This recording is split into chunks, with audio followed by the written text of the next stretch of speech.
he made man, yes sir, and the man was happy. But the Lord wanted to test that man's strength, so he took that man's rib and he made his Eve. Yes, he did now.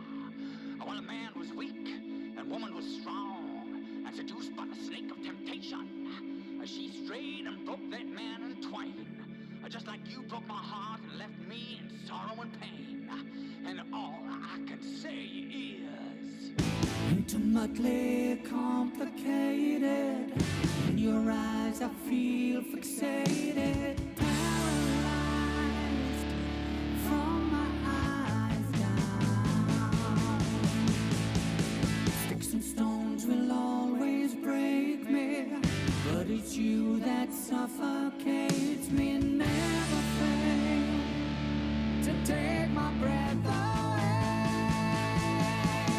and I fall down at your feet. I feel incomplete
our sponsors. Rise up, people, if you're just like me. Well, rise up, people, if you like what you see. Well, rise up, sister, if you're up to no good. Well, rise up, brother, if you just plain misunderstood. Lord, I know you want me to be an angel. The only way I'll be divine is if I fall, 'cause I'm a black sheep, smoking cigarettes in the seventh grade. I'm a black sheep, I barely ate my teens when I first got laid. I'm a black sheep, I'm never gonna be my mama's favorite son, but I'm a black sheep, Lord.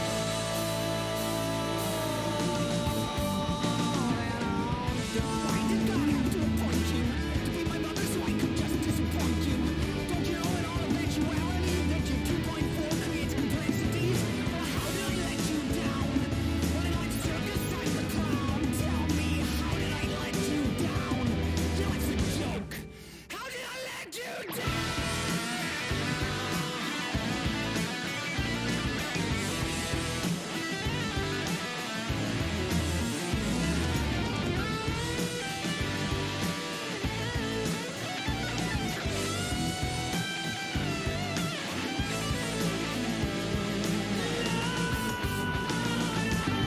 Black sheep, smoking cigarettes in the seventh grade. But I'm a black sheep, I barely ate my teens when I first got laid. But I'm a black sheep, I'm never gonna be my mama's favorite son. But I'm a black sheep, Lord.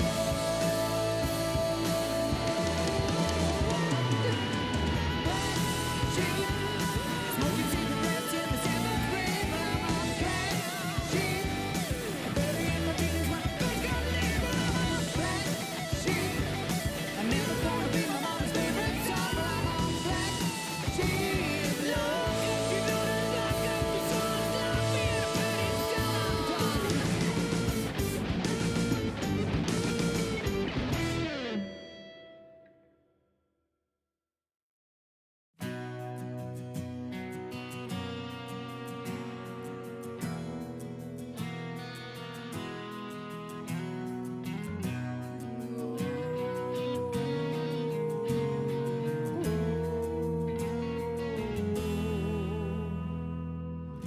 God knows I've failed many times to be a perfect guy. And God knows how I failed, no matter how hard I tried. But I promise, I swear that I'd always be there when you need me. Anytime that I can, I will hold up my hand. Please believe, not every man is a hero, not every father's a king, but my love for you will last a lifetime. In these words that I sing, and if it takes until forever, I hope one day you'll understand. In your eyes I saw the reason to be a better man. Yeah, my world became just perfect because of you. 'Cause of you. 'Cause of you.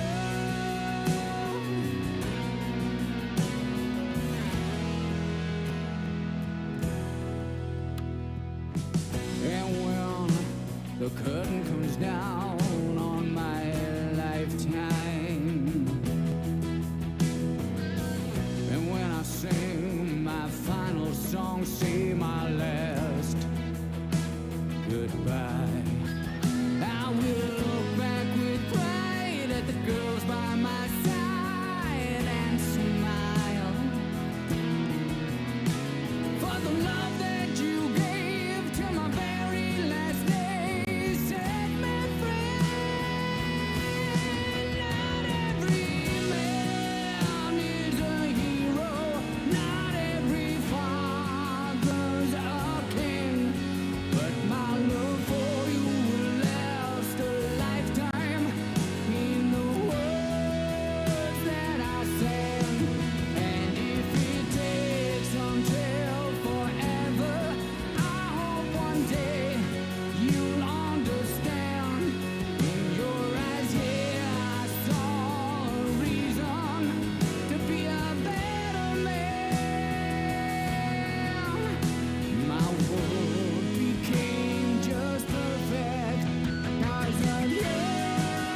Thank you. Thank you.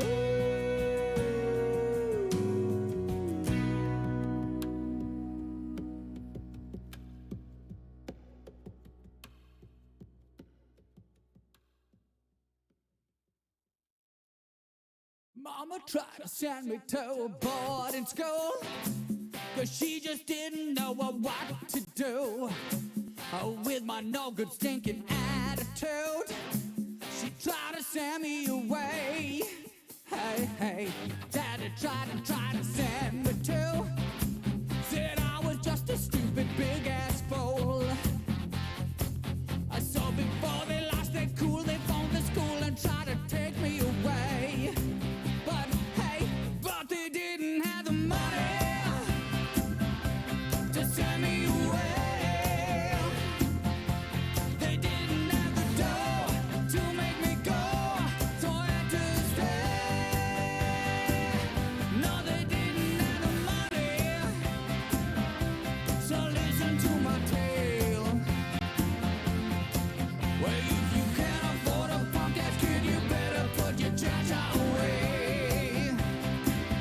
So they tried to send me to my nan, who lived in a broken down caravan. There I lived a simple gypsy life, selling heather all day. Then she read my lazy workless palm and said, "A boy, it wouldn't do you no harm to pick up that old guitar and learn to play. Now go away." But they didn't have the money to send me away. They didn't have the dough to make me go, so I had to stay. No, they didn't have the money, so listen to my tale. Well, if you can't afford a punk ass kid, you better put your trash away. Get out!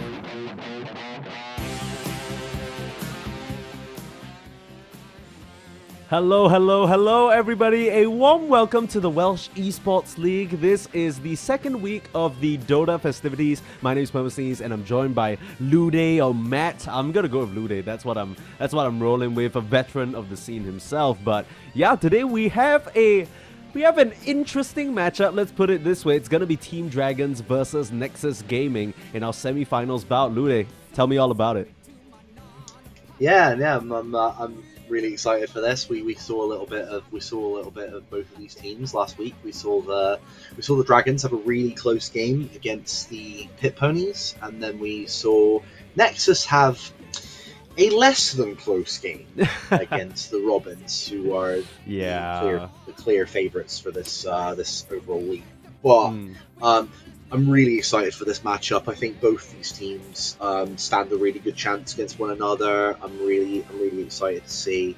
What they pull out this week, and I'm wondering what this what they're going to be able to do, because the Dragons have pulled out of nowhere before. They were outmatched on paper in Well 3, and they pulled it out and they got that dub. So, I'm just really hoping that they can do it here now. Yeah, so Dragons sound like they're no strangers to surprises. Hopefully we'll get some up against Nexus in this particular match. Now, you know these players way better than I do, so just as a little taster, as a little appetizer for what to maybe expect as we get our draft ready, what kind of heroes are we thinking of looking at? I know the meta exists, everybody's trying to qualify for Birmingham. Who cares? Boring stuff. Tell me what the sauce is. Any signature sort of hero player combinations that are going to eat a respect band or two that you can think of the top of your head? On these teams, not massively. Okay. I don't. These players, X amount of those players, I know them less well than I know the other game that's going on right now that we're not watching, the Robins versus the Ponies. But these players, I think we're probably going to be seeing a lot more of sort of what you would expect from them. Right. And what we actually want to be seeing, we've actually got a draft right now that we can look Yeah, yeah. I mean, I'm sure once we're ready to switch to that, we will, as soon as that's prepared and nicely juiced up for us. But yeah, I think for me in particular, it's going to be quite interesting because I've casted my fair share of sort of, I guess, regional or grassroots level, sort of more community-based leagues and whatnot. And I think the funnest part about stuff like this is, yes, at the end of the day, the MMR does matter. Yes, at the end of the day, it is a competitive circuit after all. But it always is room for those surprises. Like you mentioned, Matt, it's you never know what to expect. You're gonna get you think you're winning what 25 minutes of a game, and then maybe even 50. Suddenly the whole script flips. They pull up an insane comeback. These kind of things happen more often than not in games like this. As we have the draft, Nexus versus the Dragons. Nexus, they've gone for Radiant, and the Dragons on the dire side. Some pretty typical, I'd say, bans coming out. Nothing too crazy other than maybe the Arc Warden or the Viper that I'm immediately spotting out. Yeah, maybe that might have been. I reckon that somebody had a bad time in a pub recently and wanted to get rid of it. It's quite, the Viper being banned. Again, I'm in my experience as a filthy Viper spammer. Yeah, if you don't have any intention of playing it, yeah, ban it. It's just a headache to deal with at the moment. Ooh, got Calder. Yeah. Ancient Apparition. I think that is a Jiggly. I think I remember her. I remember her playing Ancient Apparition a fair bit in the other Wells. So I think that's I think that's Jiggly has asked her her carry Tavi to give her a comfort hero, and Tavi, she's managed to oblige and get an Ancient Apparition, which is also, it's actually in a way pretty good against the Witch Doctor. These are both heroes I played a lot of, and for a little while, do you remember the Witch Doctor IO strat that Oh was my being god, run quite don't a lot? remind me. Don't remind me. Jeez. AA, fastest counter. Yeah. AA and Venomancer, it's over. Don't bother. It's horrible. Look, I mean, that's a cool strat and all, but I'll be honest, I'm inclined to believe that much like this, AA is going to be on the position 5. We're going to see that Witch Doctor on the position 5, maybe switch it up with Avenge, depending on what kind of lane assignments they want to go for. 2 very strong supports with range stuns, can set up kills. Yeah. I'm straying away from the Witch Doctor 3s, you know, and I'm not really sure whether that's going to be the case. Slightly interesting thing that I've noticed when it comes to these leagues, Lude, you can tell me whether that's your experience as well. A lot of the times, the teams will adopt what I like to call the pub drafting strategy, where you like to secure the very comfortable support picks and maybe even the off-lane picks first. Yeah, I think that Nexus is on the one hand, yeah, like Nexus have also, the other thing to think about is that a lot of the strongest supports in this game right now, like a bunch of the strongest supports, Nexus have just secured them. Witch Doctor and Venge are 2 heroes that we are seeing. Venge has been a menace in all levels of Dota at the moment, just because of the ability to disjoint has been quite fiendish, really, especially in this meta. Yeah. So I think that the fact that Nexus have been able to get both Venge and Witch Doctor, and okay, sure, the healing of Witch Doctor has been mitigated a little bit. On the other hand, I actually kind of think that if you were saying about the typical pub style drafting, draft the supports first, and I think that is a easy trap to fall into. I think you're right about that. And I do think it can be a bit of a mistake.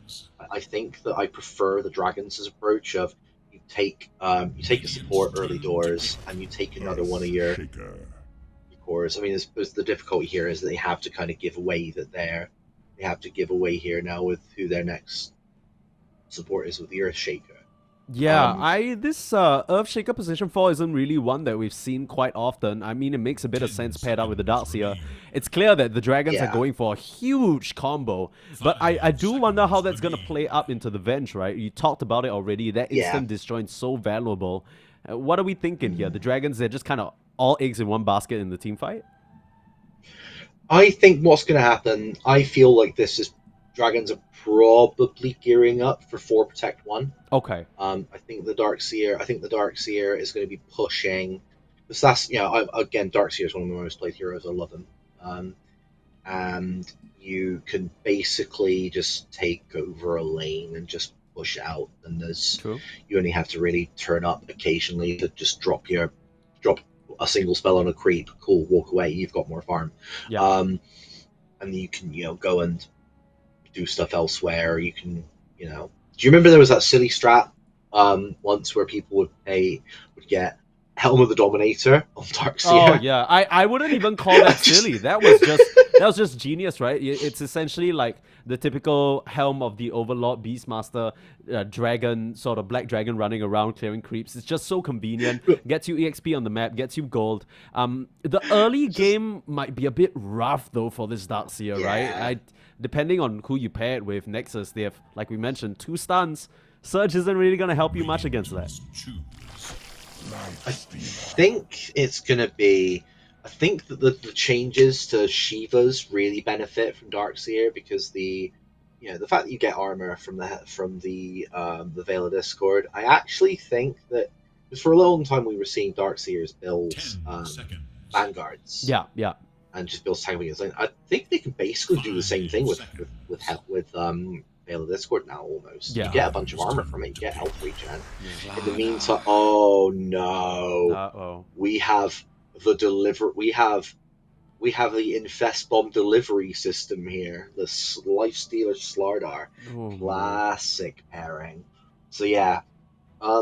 Occasionally after a while, I think the Dragon's going to be really careful with their positioning. They're going to need to try and have some amount of positive armor mitigation. Otherwise, the Nexus might be performing a magic trick. Yeah. Where they can make the Ancient Apparition disappear. I don't think it's just the Ancient Apparition, I'll be honest with you. I think all of them can disappear. Suddenly that Veil looks a bit juicier, especially with the bit of armor that it gives you. But these supports, they're not gonna stand a chance. You know, the typical sort of build-up that we see from this Slardar these days is that Aghanim Scepter, BKB, you get mad status resist inside a little puddle. You know, Nexus, they're saying, Dragons, you want to bring us a team fight, we're gonna stand our ground. Ember Spirit. The Dragons, in the meantime, have the Ember Spirit. I like this. I like this a lot. Ember has been. Ember is one of the. I foolishly last week thought that I didn't see much value in the Ember Spirit because I was operating on. I hadn't seen a tremendous amount of this new patch, so I was operating on old information. Yeah, this hero is stupid now. Oh, it is disgusting. Why does Slow Chain? Searing Chains. Why does Searing Change latch 3 targets now?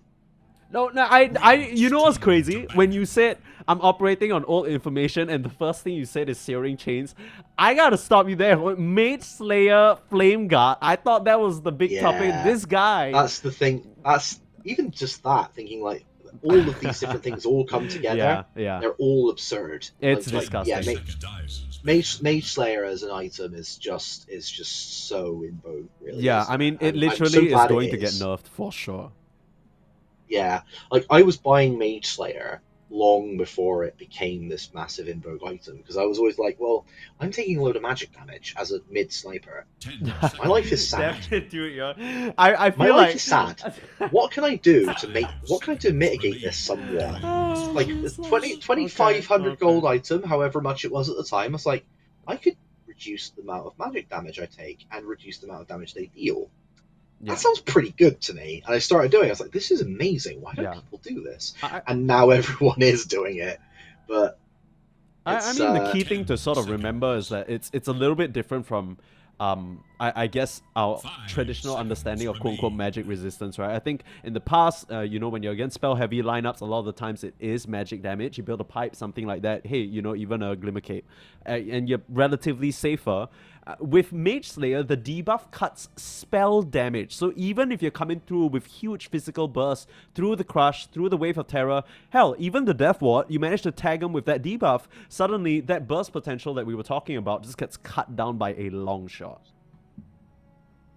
Just wondering what they could take with this last era. I mean, this kind of feels like honestly the only option because, you're up against a team composition that is going to be fine with fighting you. You kind of need that complete 100-0 reset, because in a 1v1 fight, it ain't gonna happen. Like this Terrorblade is really one of the only heroes that not only has an insane amount of armor, but also able to stand his ground for the most part in lane and come out on top up against a Slaughter. I think they really, at Nexus, I think they've got rid of a fair few of the magic damage mids as well. One of the ones I would have suggested, maybe Lina.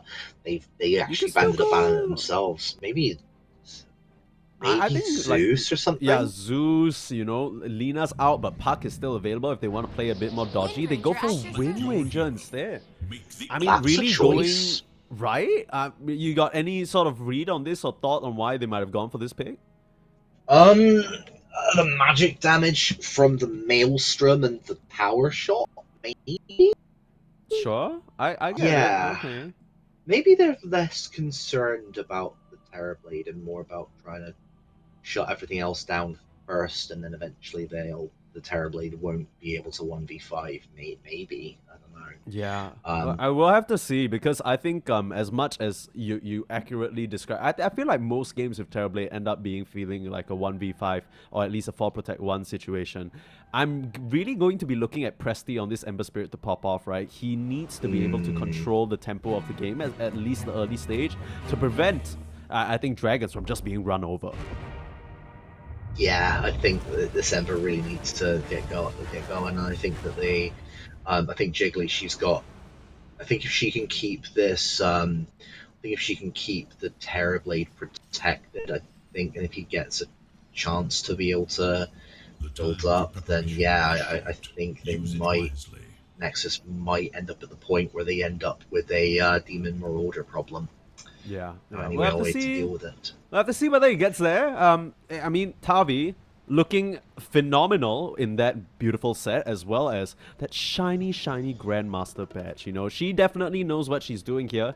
And Giggly does have her work cut out for her, though, and the rest of the team.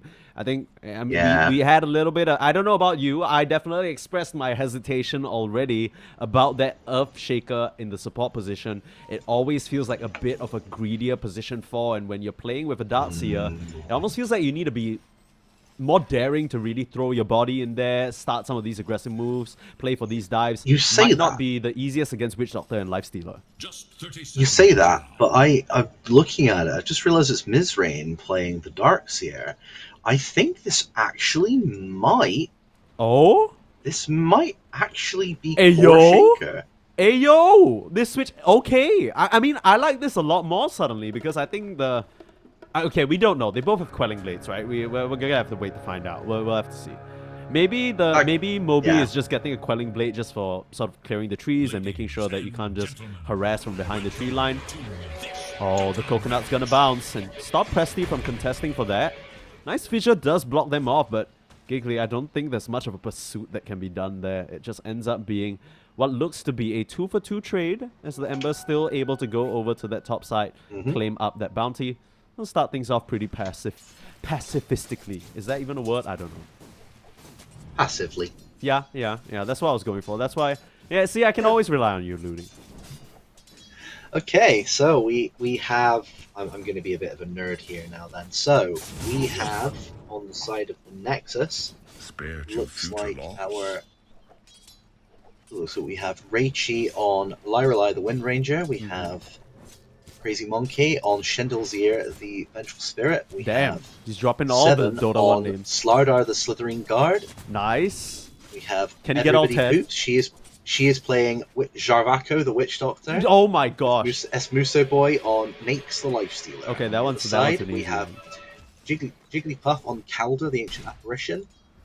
Tavi on Terrorblade the Demon Marauder. We have Presti on Jin the Ember Spirit. Mizrain on Ishkafel the Darkseer. And finally Moby as Rygor Stonehoof. Nice. All 10. I mean, yeah, that's crazy. The Dota 1 enjoyers in the chat, smile. I'm actually not a Dota 1 enjoyer. I'm just a Dota 4 nerd. Ooh, okay. mid. All this aside, I'm a little bit worried already because while you're going through that, I'm not gonna lie, I did clench up and tense up a little bit. This mid lane, they're just decking each other right now. Yeah, they're going for it. They're Yeah, they're going like the clappers, really, aren't they? yeah. I mean, at any moment, I feel like catch you with one straight power shot, Presti's gonna have his whole career ruined. On paper, it seems like Rechi should have the advantage given that they're playing a ranged hero and able to just pepper in those auto attacks, secure those water runes after pushing out the wave. I mean, early on, especially, the power shot is going to be so good at doing just that. Yeah, I think it's the water rune secure that's a bit more of a thing for me with the easy wind run. I think that's going to be a point of contention really for the Ember, especially if he doesn't hit all these slights. Yeah, yeah. Well, we'll have to see because for now, at least for me, it seems like it is going to be the Darkseer as the core because he's the one sort of with the priority in the last hits, which means we might still see a rotating Earthshaker in the 4-minute mark, maybe 6-minute mark. Who knows? Maybe one nice fissure, bring in Giggly as well. 3 of them can make something happen on the Wind Ranger, but as it stands, it doesn't really feel like the Wind is going to be in any trouble at all. Yeah, I will say, however, looking at top. Oh, unlucky. I mean, that's kind of what happens when you play against the Slardar. He hits his level 2 and then 7 just easily runs you down. AA not known for his high move speed. What can you do? You're in against the Slardar Venge lane. Yeah. As a filthy Slardar and filthy Venge picker, this is probably one of my favourite offlane combos of all time because you can just murder people. So Giggly just found out the hard way there. I think it's one of those pos 5 situations where you know you're gonna die and you kind of have to just accept it, right? Because if you're standing passively behind Tavi and Tavi is the one taking the brunt of the aggression, you're not really doing your job. So it's a necessary sacrifice. You know, you just kind of gotta brace for it and try and come back through some ganks, maybe some, you know, sap some EXP in the lane further down the line. For now, though, this AA's life is gonna be suffering. Yeah, I mean, the important right now and I imagine Giggly is taking some satisfaction from it, is that her carry, she's sat right at the top of the last hits. Absolutely. CS there. She's getting a lot of space to be able to just flourish in that lane. So I feel like an occasional death, even if it's first blood, she could probably take some degree of satisfaction in that. Yeah. Terrorblade isn't really one of those heroes you think about necessarily needing to stick around in the lane so much as mid lane. Presti is really gunning for it now with the chains, the last few touches, but with the auto attacks not enough. Power shot off the mark as well. Both these mid laners just playing with each other. The wind run, mistiming the slide. And Rechi, looked like he was trying to commit for it, but one last fairy fire on the high ground. Both these mid laners completely strapped for resources. Probably desperately calling for a TP or maybe even just aggression on the side lanes. Everybody poops will be the one to go down. Caught up by a nice fissure from Mizrain and Moby. They make it happen on the Witch Doctor. Oh, that's fine because now the Witch Doctor can TP to the mid lane if they True. think about it. And well, I say that, but the Wind Rangers. Oh, magic mystery turrets. Top side, there isn't much of a twirl as Giggly just gets melted in a puddle. I mean, when you put ice in water, that tends to be the case. Sadly, AA doesn't really stand a chance. Yeah, okay. I think what Ranger needed to do in terms of lane-wise, I think she needs to just stay. Tavi. Top. I mean, if Tavi goes down, it's way more significant, and they just run her down. Maybe not really respecting the aggressive potential. Probably thought that she was safe with Giggly being the one who to take the fall. Well, 7 proving that he can just double it up and give it to the next person quite literally. Yeah, I think she's fine. She's got the rune, so whatever. My thought initially was that it might have been better for the Undertaker to wait ahead and let the TP, but honestly, I think it's whatever. The Nexus are managed to get quite a nice lead building up now off the. It was still only 1k, still very early doors. No, I get what you're saying with the Witch Doctor thing, but I respect it, you know. This is clearly a Rechi saying in the mid lane, I got this. I can handle this guy all by myself. And would you look at that? She's still putting on the pressure. Rechi's absolutely smoking Presti right now. This poor Ember doesn't have a chance in this lane. Yeah, I think she was able to make use of the full trip back to the camp. Even if she lost a creep wave, she was able to use the strength of having full health and mana to be able to actually mitigate that difference against the Ember. But of course, the Ember now does have a different kind of advantage in that we can just TP, heal, and jump back to this. Ember has to use that Remnant just to get out of there, living on what would look to be 20 HP. Nothing additional to help you there, but unfortunately, bot side, everybody poops goes down again. It's just a tough time for these first pick position vibes. Yeah. Come on, Earthshaker. Come on, let's do the thing. Go and get out of there. We go. Love to see it. That's what it's about. Yeah. Snag that up, get a nice bit of, EXP, much needed, especially for a support like the Earthshaker, who wants to get those higher levels in the Aftershock. For now, seems to be prioritizing the Enchant Totem, perhaps just to trade in lane a bit more efficiently. And actually going for what seems to be phase boots on the pause 4. Very, very unique build-up. Just wants to get in range, perhaps. Are they splitting more responsibilities on that lane? Maybe. Like, I mean, is that what this is? I'm not too sure because if you look at the darts here, he's still very much taking full priority in terms of his own items. Maybe Giggly's calling for a little bit of farm down the line as well, given the rough game that she's had. Yeah, I mean that's what dead lanes exist for. You eventually just leave and go and farm dead lanes. And if you die occasionally, or it's whatever, you've still got progress towards your item. Yeah. Oh, what's going on over here up top? Oh, look at this. Diving out onto Tabby, but this time round, there's a level 6 on the Terrorblade, and you don't want to mess around with that. 7, so just slide right in, take out the tower, and they're trying to cut him off. Meanwhile, Presti in the mid lane gets just whopped by the Wind Ranger. It's a beautiful block off, but they've split up their focus. Dragons. They've looked at 2 separate juicy targets and end up getting none. Moby still bashing around with 7 over here, but the TP's gonna start coming in. Crazy Monkey with the stun up. Everybody poops here as well. Coconut not gonna bounce, but not even gonna matter as now Reggie's shown up to the top side as well. One nice power shot takes down half of Gigglypuff's HP. This poor AA doesn't stand a chance, even tries to pop the smoke in the last moments just to survive. Not really what Dragons were looking for up here in the top side. That only 1k net worth lead is now suddenly 3k. It was just 4. But again, it's still early doors. We're not at the point yet where it's this point of no return. We're not at that kind of stage. I think at this point they just need to try and find space for this Terrorblade to go and get.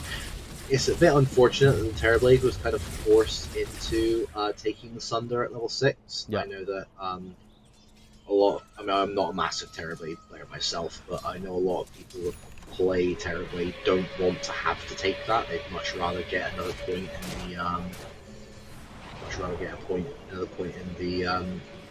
in the mirror image to try and be able to get a bit more farm. Conjure image, sorry, mirror image is Naga Siren. Terrible.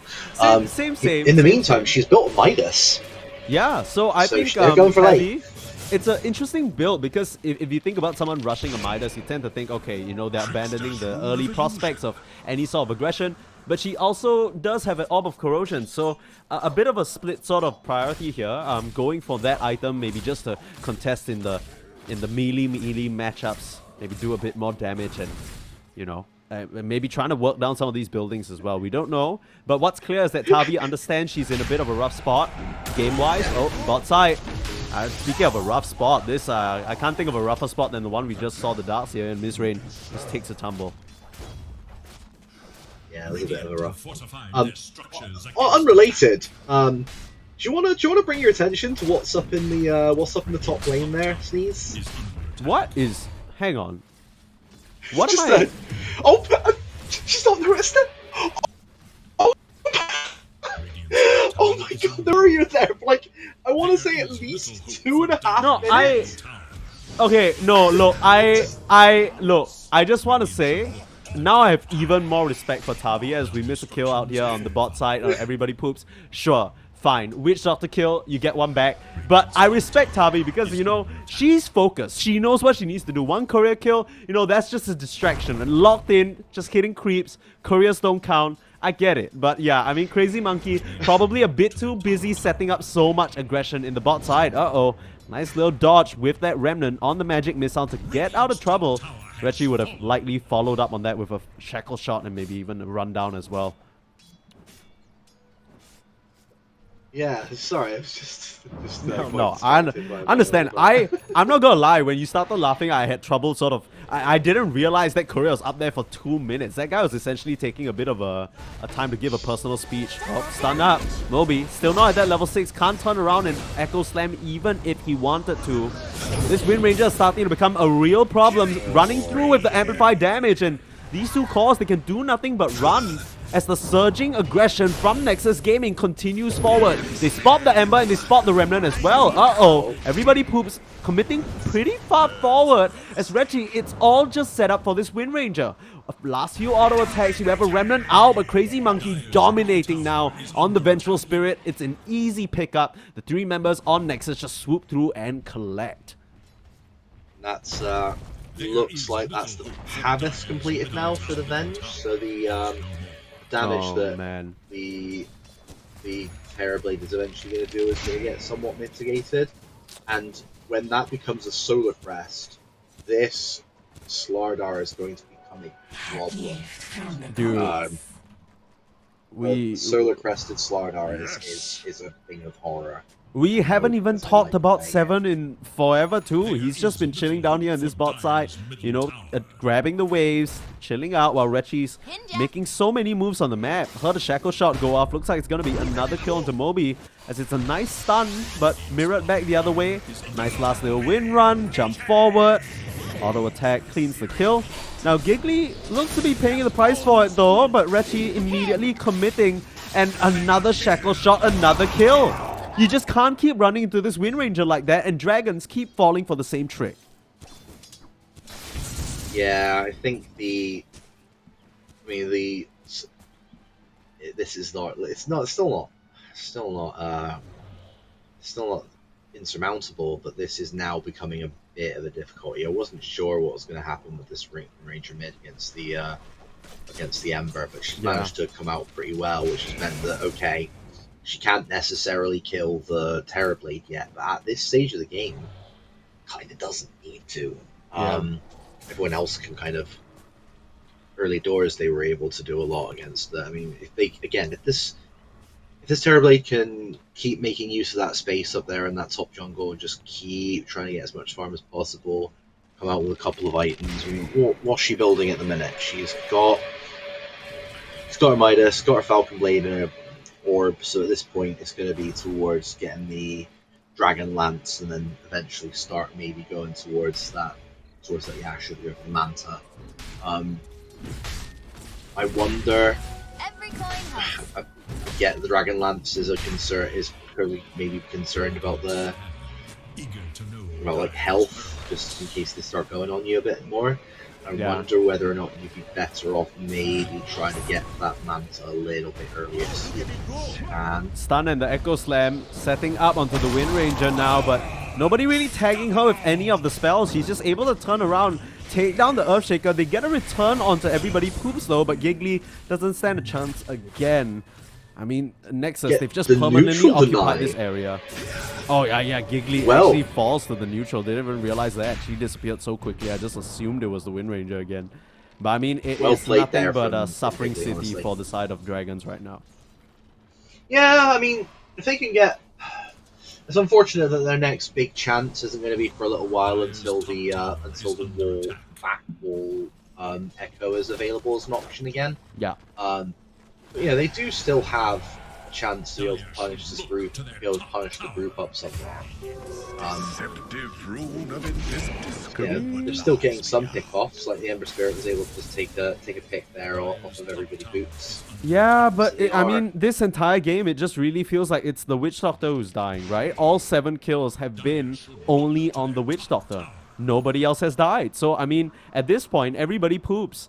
Every time she's going down, she's just having a little laugh to herself because I don't think she's worth that much gold, if I'm being honest. Ember just wants to go for the aggression there. Oh, just off the mark with the Ice Blast would have been a great pickup for the Slardar. And Crazy Monkey finally gonna join the support gang in being the only 2 members to die here. 7 starting to get slowed down, turns around with the crush and has made his way back into the river. Oh. Natural habitat, Oh, the Guardian dear. Sprint away, a perfect shackle, finds both supports, and Moby can't even turn around, only an enchant totem will come out.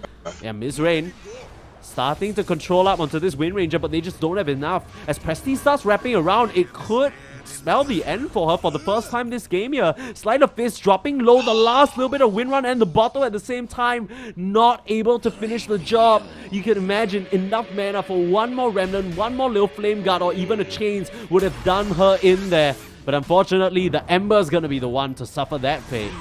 Come through with a kill and everybody poops. Nobody better than the Witch Doctor to claim that one. Just some nice recovery gold for her. Yeah, I think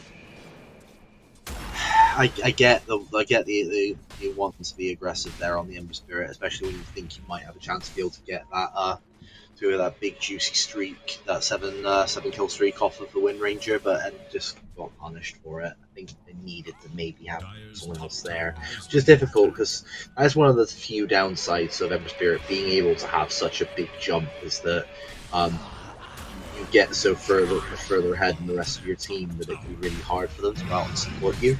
Yeah. You need it. I mean, in that particular case, it was just a bit too late to the party, right? Had the 3 sort of hero gang of dragons trying to set up for a kill. And they're just always narrowly missing the damage, narrowly missing what they need to get some of these Nexus Gaming cores. And it's going to only get harder and harder from here. All this physical burst is just going to rip them to shreds, and they need what feels like 2 to 3 more items before they really can start fighting. The one thing I will say that's sort of a positive is that, okay, there was such a big jump in net worth initially, and it's still not as the sort of the increase of net worth has kind of petered out a little bit. Like it's still growing, but it's not growing at the rapid rate that it was earlier. So they do still fair.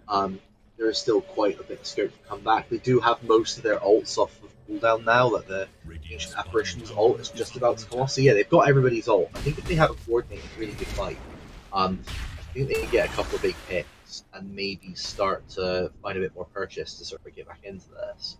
Yeah, especially the way that Nexus are kind of grouping up. I think they are being smart and kind of spreading out a fair bit. So okay, well, everybody poops, making use of that voodoo switcheroo, just turns the guns back onto Moby and the swap back. You usually don't want to swap an Earthshaker into your team, but when you already see the Echo Slam come out, nothing to fear. Looks like the side of Dragons want to fight though. Ice Blast coming through. It's not going to connect on a single target.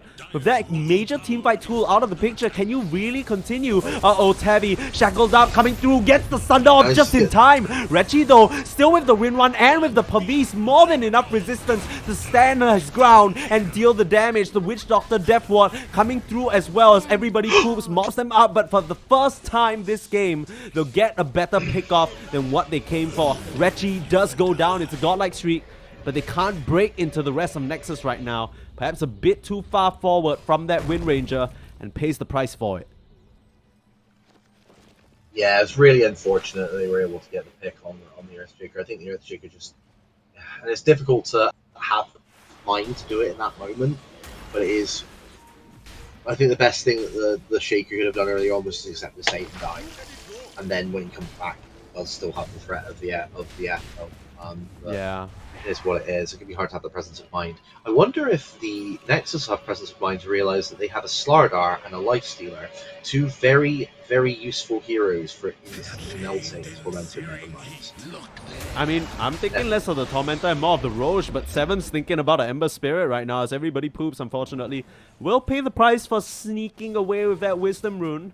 I mean, at any point in time, it feels like this Nexus Gaming lineup could just grab the Aegis for themselves, and that will greatly empower their aggressive moves. And for now, it feels like they're missing out on that key component of the Slaughter's Blink, which is just now flying out to him. Yeah, once they got the blink up, and when they get it looks like he wants the shard outright, which honestly I think is a really good idea, because having the AOE corrosive haze for a few seconds against the Terrorblade, I think is really big value. Oh, for so sure. that I think that they've now basically got the delivery, the Infest Bomb delivery vehicle completely constructed now. Yeah. I think that once the shard is up, I think that's basically jet the turbo end, really, isn't it? Yeah, a bit too late on the crush there, but really just great reaction speeds from Presti to get himself out of that troublesome situation. Orb of Corrosion also. Everything really lining up in the minus armor department, and right now it'll be minus Gigglypuff, and that happens in an instant. Rechi still an absolute terror with that Daedalus right now. Fully emphasizing on that damage. Will leave no survivors if he gets on top of you. Oh, I didn't realize that Reichi had full Daedalus built. I mean, Nasty. This tower's dead now. Yeah, yeah. I question whether or not you needed to focus fire to kill A at this point. But, Yeah. I mean, it's not a short enough cooldown. It'll back up shortly. It feels like one of those win more items where you're feeling good, you know, you want to melt down your opposition, you don't really want to give them a chance. You know, in any other circumstance, maybe Nexus would have, in an even game, would have considered something like a BKB or maybe even the Aghanims first. But Rechi, you know, he's playing good, he's feeling good, wants to get things going, and maybe just gonna rely on this Roshan to give him that second lease on life with the Aegis going into his pocket, the most likely, I'm assuming. Yeah, I don't think there's anybody else who put it on, really. You want to protect, you want to get their next big tree, protecting the next big kill streak that they're inevitably going to end up with. And I think you mentioned it best. This Terrorblade is still keeping up in terms of the net worth, all things considered. Oh, yeah. But I don't know if that's going to translate into being able to take a fight. I think once she got now? She's got the Yasha and she's got Dragonlance. She's got enough. Looks like she's not bothering with the Manta and just going straight for Skadi. Yeah. I don't know if I like that. Giggly's just gonna go down, bounce through with the magic missile as well as Moby. 7 won't fall for any sort of high ground bait, but yeah, you were talking about the Skadi. I think it's actually pretty good now I think about it, because it'll be having more illusions. Yeah. Might not be as useful as having a Skadi to limit the healing from the Yeah, and Moby just gets completely obliterated there, but Presti had a safety remnant, just gets out of there. And it's just the supports, right? Every time you try and walk forward, you know Crazy Monkey or 7 are going to be looking for that aggressive move forward. That's exactly what happens. Like you called out, they just easily sweep up that Tormentor in a blink of an eye. And that means Shard over to Rechi. Even more annoying tools for the Dragons to deal with that Gale Force. Wait. So we've already seen... Alright, so yeah, they already had the shards on both the supports. Yeah, I yeah. think. I think we saw, because we saw Crazy Monkey's bench magic missile bounce like right there in that fight, and earlier on, way earlier on, Giggly was already walking to high ground and Voodoo switcherooing. So I think, you know, when you're dying that much, oh no, sorry, not Giggly, everybody poops. So you know, when you're dying that much on the Witch Doctor, you want to snap that up ASAP to really just reverse the call an ambulance but not for me situation. Well, they've even managed to get they've even got the shard on the Lifestealer as well for that open wounds. I think that's an underrated shard. I think it's really good. It's a good one. As now, beautiful 4-star from Moby, trying to fish Mizrain out of trouble. But that's what Muso Boy is there for. Just walks up to him and slaps him down. No surge for you, good sir. Coming Really through good, onto Presti as well. They just need to back up. They can't actually engage. The Earthshaker's gonna try and come forward and Echo Slam, but he doesn't really have any target other than Lifestealer. Very, very awkward business as Moby just gets swapped back into his own demise. Ice Blast over the heads of two though. It's a nice connection, but they just don't have the follow-up right now. Presti forced a run, and another power shot finds its mark. Reggie has just been landing these over and over, and even though it was the beginnings of a good setup, it came too late. Dragons, they just get flattened there. Yeah, that's a really nice shot from Reichi at the end. Might as well have just wheeled their hero around for a full rotation and then looked away if they fired, you know. Typical equivalent of basically a 360 no scope from the Wind Ranger there, showing age. So the Skadi is now out, and yeah, I think the Skadi will help a little bit in terms of having the ability to limit the healing of the Lifestealer, maybe. Wind Ranger coming a bit far forward, doesn't have the Aegis anymore, and looks like she's just gonna get worked down. A bit too over aggressive. And the Witch Doctor's ultimate can't actually finish off the Ember as well. Tavi, with that fresh Skadi, can stand her ground and push back Smuso Boy. So you really gotta watch yourself as Nexus. They already had the Aegis run out. You know, Rachel probably thought that they were going to get another freebie, but Dragons cover their bases, and you can't afford to kind of give too much over to this lineup. They'll just slowly crawl back up on you. Yeah, really, it's a really good punch there from the side of the Dragons. Just letting their hubris cook the Wind Ranger there a little bit. Yeah. But honestly, I think the way that Nexus has been playing, I think they'll probably be smart enough to not make that mistake again. But sometimes the hubris of your enemies is how you get back into games in Dota. In the meantime, looks like Slardarm, if he hasn't bought his shard outright already, might be about to get the last free shard for our team. Because, just take out the other Tormentor, easy game. Yeah, I mean, there's a very clear game plan now for Nexus Gaming, right? They have everything they need in terms of key items lined up, ready to start pushing the high ground. I guess one of the weaknesses for them is if they are using Focus Fire on a enemy hero, the tower push isn't really that great, especially when you're thinking about the threat of an Ice Blast, Fissure, Slides, and Chains coming out perpetually. You really gotta be careful here. Rechi, once again, gets baited a little bit by that Earthshaker illusion. Nicely done by Moby to play around, a little bit of mind games coming out from this Earthshaker. We're forcing the commit on the Wind Ranger ultimate there. Yeah, look at that shackle.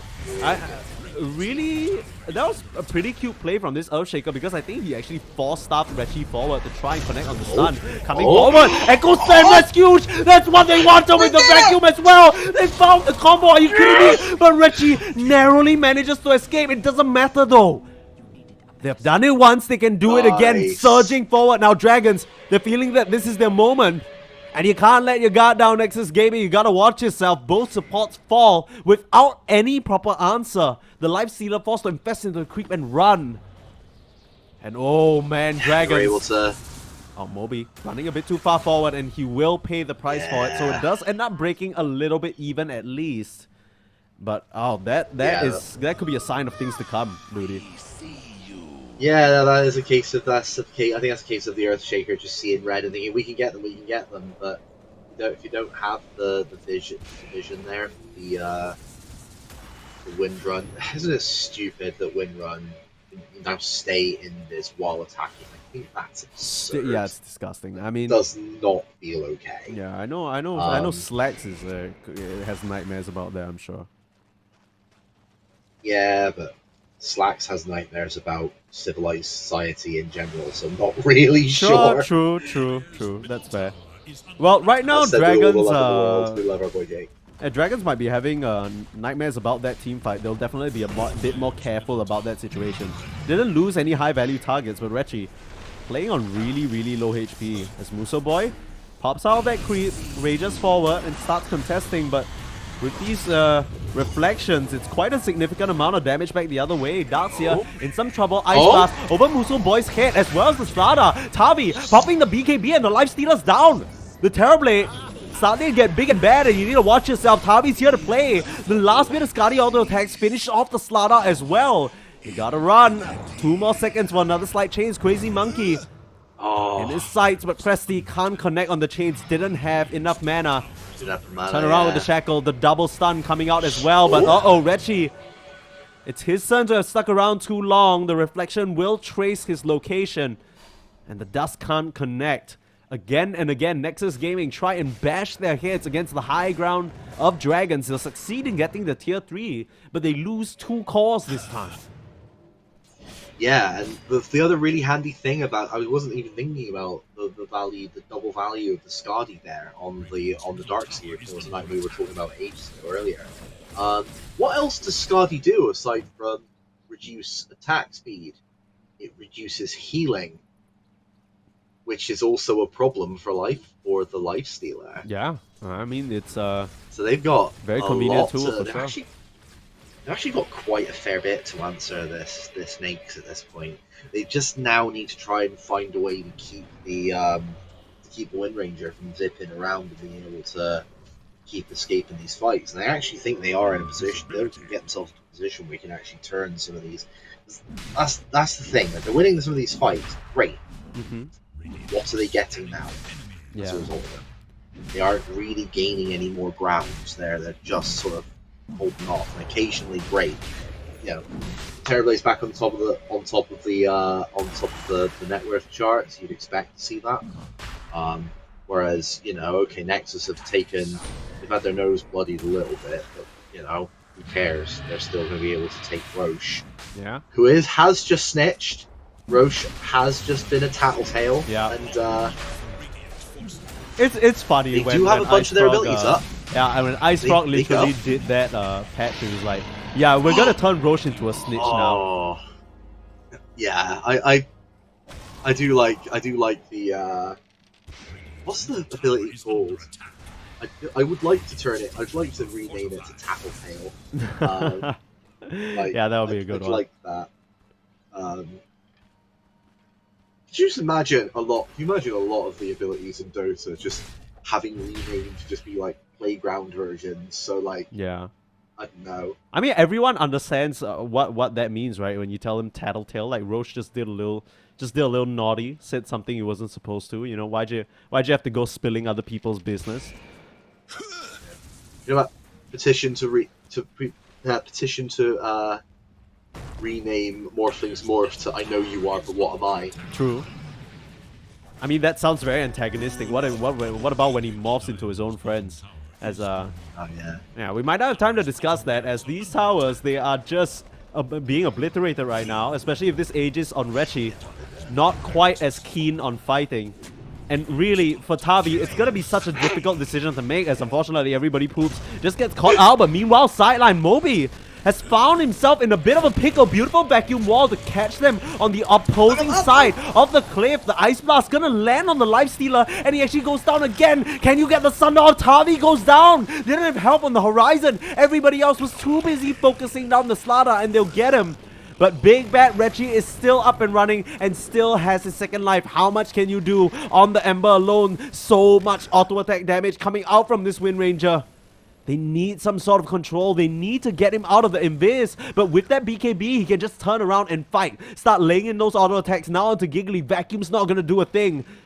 Using that last bit of mana for the power shot. Dropping low, but once again, still has the second life. And now Presty and Mizrae doesn't have BKB though. They have to back off. They just do not have the HP for it. Another power shot, another kill. Set up perfectly by that long range by Crazy Monkey with the stun. And just coming forward with the ult again. Moby just serves to be a foil for his own Darkseer. Thanks to that shackle shot, Rechi is just the absolute king of the game right now. And that Roche banner placed on the high ground means that these creeps coming in will be able to push forward. Yeah, that's a place I really quite like that as a spot for it. As a spot for the Roche banner. I like having it close to their tower so that it's sort of maximum amount of time to be a difficulty. But, what'd you do? Yeah, this is one of those Excuse games at this these. point. I mean, to be fair, even though the gold lead hasn't been extremely crazy, because Tavi's done such a great job in terms of keeping up, it really feels like the rest of the team has sort of fallen behind. They had 1 to 2 decent combos, and they can still make it happen, but that's not going to be the picture when you're bleeding out, hero after hero. The Ice Blast, they've been on point, but like you keep mentioning, Ludi, to what avail, right? You hold off, you buy yourself time, but really you're just hoping to land another great team fight. That's not happening when you're losing hero after hero like this. Yeah, I think if they had, thankfully they do have the two bigger cooldown ultis. I think if they can get a nice big jump, blink back echo, I think that they can maybe still get into this. But part of the problem they've got is Darkseer doesn't have a way to jump, just has the surge. Yeah. There's no blink, just the Force Staff, which It's a is decent something. vacuum. It's doing the job right now, but Tavi needs to get out, needs to get asunder. Can't even get any help. That was a decent start to things, but at this point, wouldn't be surprised to see a GG come out 80 seconds without your carry. That is not going to be feasible. Moby has to land a killer Echo Slam, but all he has to work with is one Force Staff. It's gonna happen and help them nail down the Life Stealer for now, but with the Gale Force, so tough for Moby and Gigglypuff to stand their ground. They'll try though, but they're just forced to back up, buy back from that Darkseer, trying to come through, be the hero, but one vacuum. You're gonna connect it onto 7 and perhaps finish off this Slaughter, but you melt as well. That just ends up being a dieback as Ember finally back in the picture. But Rechi again and again cleans up. You can't get too close. As Crazy Monkey and Rechi will be able to back up Mega Creeps now, in spite of the buybacks from Dragons. And now it's finally gotten to a ridiculous point. 17k gold lead. Yeah, I mean, the Dragons did a really good job at sort of keeping themselves sort of competitive in the game for quite a while. But it got to a point where one too many bad echoes, and then okay, they got a couple of really nice ones, but those early doors ones that didn't really work out meant that Nexus could just kind of fight with impunity. Oh, good lord, look at what Wind Ranger has. No, look, I'm just thinking, even though the game looks out of reach, Rechi, when you buy an item like this, suddenly things get a little bit zany. It's against Megas, I understand. But you give a Rapier to a Ember, we've seen what happens before, right? Presti, he's had a bit of a rough time. You suddenly give him what's like 6k in terms of net worth. He will just say thank you very much and start chopping you down. Now, AC is available on this Life Stealer, but, we've seen some of these Nexus Gaming heroes kind of get surprised by the sheer amount of damage coming out from Dragons in the past few fights. Yeah, I mean, I saw that they just took the Tormentor then on the side of the Life Stealer. Maybe the Life Stealer just thinks he's going to be able to heal up enough from right-click and creeps for it to not really be a problem. And I suppose, he's infesting? Yeah, he's infesting right now, so that's fine. But otherwise, all they're doing is just, I suppose, taking it away from the Dragons, maybe to avoid, Terrorblade maybe having a chance of getting his. Oh, good lord, actually, almost nobody on Dragons. The only people on the side of the Dragons that have their shard lost Earthshaker, and that's because Earthshaker shard is a possible. I mean, they've been on poverty mode, right? They can't afford to buy that item that doesn't give them any stats or any sort of quote-unquote in-fight value. And that's kind of the situation they've been. Backs against the wall now, Dragons. They're still holding on. Not ready to give up just yet, but as the members of Nexus start surging forward, start throwing out those spells, show off the Divine Rapier onto Rechi, you're going to have to change your perspective, change how you try and approach this fight. Ancient Guardian available for Tavi. That's a nice bit of extra damage for her in this engagement. Oh, we need to hold our horses. Yeah. The moment could happen anytime, right? You just one jump in, one instant blow up. There it is, 7 looking at Tavi. They want to eliminate this terribly. Huge echo slam, and the vacuum can't get a Sunder, but it doesn't matter. Everybody Poop's gonna be in some trouble, and you still haven't killed off the Terrorblade. How have you found that? Finally coming out with a Sunder and Rapier on the Ember, exactly like what we said. Is this it? Are you kidding me? Dragons, they have to run it down right now and try and make something happen. Try and see a tier 2 for the first time this game. But they only have 50 seconds. Buybacks on 3 members of Nexus can still come back and defend. But you gotta stay calm, Nexus. You can't afford to just start bleeding out like this. Dragons, they need to get as much as they can. Wow. That was... Okay, so everything I was saying about, they've not really had, they haven't been able to make the engagement. They did everything right there to get that huge, Moby and Mizrain there, just basically having this, keeping their team in the game. I mean, here, that entire fight was so close, right? Tavi was a sliver use away timing from of getting... let's just go tier 4s! Yeah. Just give tier 4s! Force out some buybacks, why don't you? Work, You got that Rapier in your back pocket. Tavi being able to survive on that sliver, even though she didn't get the Sunder off, it didn't matter. It just baited the rest of Nexus Gaming in. And yeah, they'll play it safe. They'll play it cool, calm, collected, back up right now. They understand the respawns are coming out, and they don't want to give away this chance that they've been blessed with. Yeah, they just want to keep it Quinn Callahan at this point, just backing away here. Sorry, you said cool, calm, collected. No, yeah, I understand. Shout out to But yeah, look at this 2K net worth lead now on the side of the Dragons. Just wow!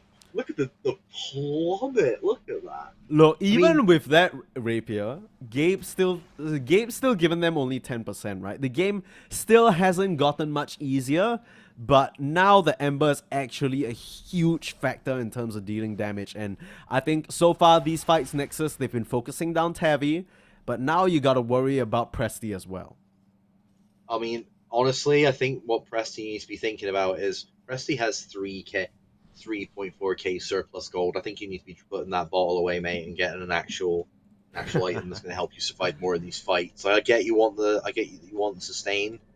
But at this stage, I think you need to just be focusing on what's going to keep you alive. What's a lot of the damage you're taking? It's largely still overwhelmingly physical on the side of I would say on the side of Nexus. I mean, in the meantime, it looks like they are going to focus on getting that refresher shard and the banner back up. Would you give the refresher shard to at this stage? You give it to Witch Doctor for double ults? Nah, I think that's what you do, right? Nah, at this point, I mean, the Witch Doctor doesn't have an Agnims just yet. But even then, I feel like everybody Poops has been doing a very decent amount of damage in the fight. But it feels like every fight, everybody Poops is just dying to some collateral damage. Just gets caught up in the team fight. I think you gotta give it to the Wind Ranger or maybe even the Life Stealer just for that additional pop. Actually, Slugger. Yeah, double BKB, double. Lord! Kinda, yeah, I mean, it's kind of double AOE stun in that really short. I mean, the stun's already got a really short cooldown. Giggly just gets killed off. Doesn't stand a chance. Shows a face out of the base, and that will prove to be a big mistake.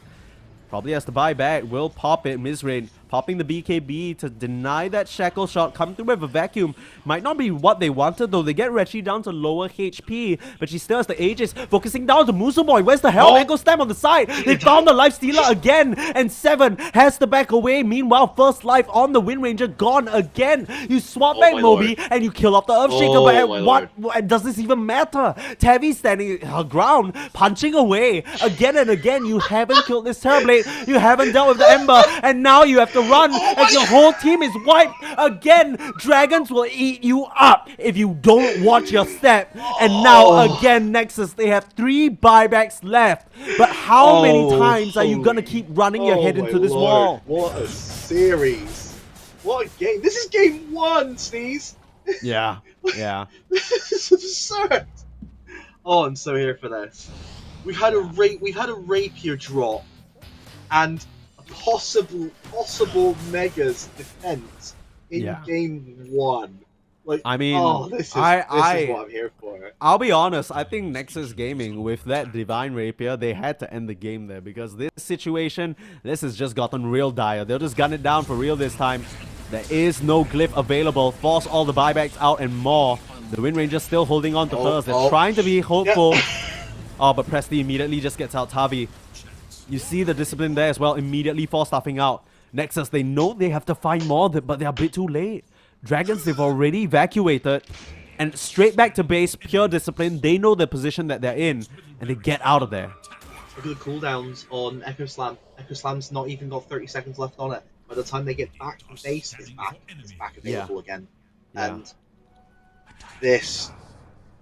that defense has just completely 180 this game. It's now a 12k net worth lead. The net worth lead is almost as high now on the side of the Dragons as it ever was on the side of the Nexus. So this defense is incredible. This is Look. I mean, this is what we saw in the draft. Dragons, they built themselves this crazy team fight, and we were waiting for the connection, but key problem is that Moby was having such a rough time that all he could really afford was the 4-staff, finally getting that Blink Dagger, finding these connections, and you're at the point now where you don't even need to catch all 5 heroes, right? Your Terrorblade can easily take down the Lifestealer or the Wind Ranger by himself, and everybody else just busy dealing with all the rest of the supporting cast. This is perfect for the Dragons.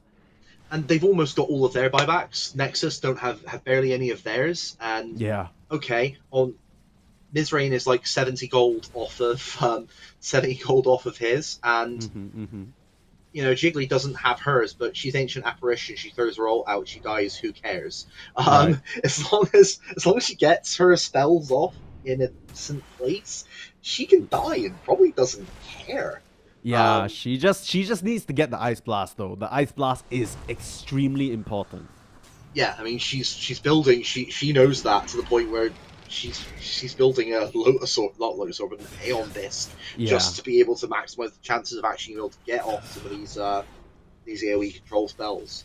Oh god, they're down to the Ancient, and they've been down to the Ancient for a while, and they're still holding this down. It's been a long time since I saw, or at least a long time, not really a long time, but I didn't really see Ancient Guardian as a neutral item really come into effect until I've seen it on Tabi today, right? That additional plus 50 damage, that's a whole tier 1 item just in the Terrorblade's pocket. You talk about all this value that's just been gifted to them with the Rapier and whatnot, can't just rule out that item as well. It suddenly made them such a lethal fighting force, and it almost feels like you gotta wait for one of the Dragons to step out of line and pick them off before you can try for a high ground push again. Just noticed as well that Presti listened to my request and replaced that bottle with another item. I wasn't expecting it to be a second Daedalus, but at this point, is old school. Double Daedalus with a Rapier. Good lord. Yeah, and you can't forget the Nemesis Curse, basically applying a debuff that increases the damage they take for 12%.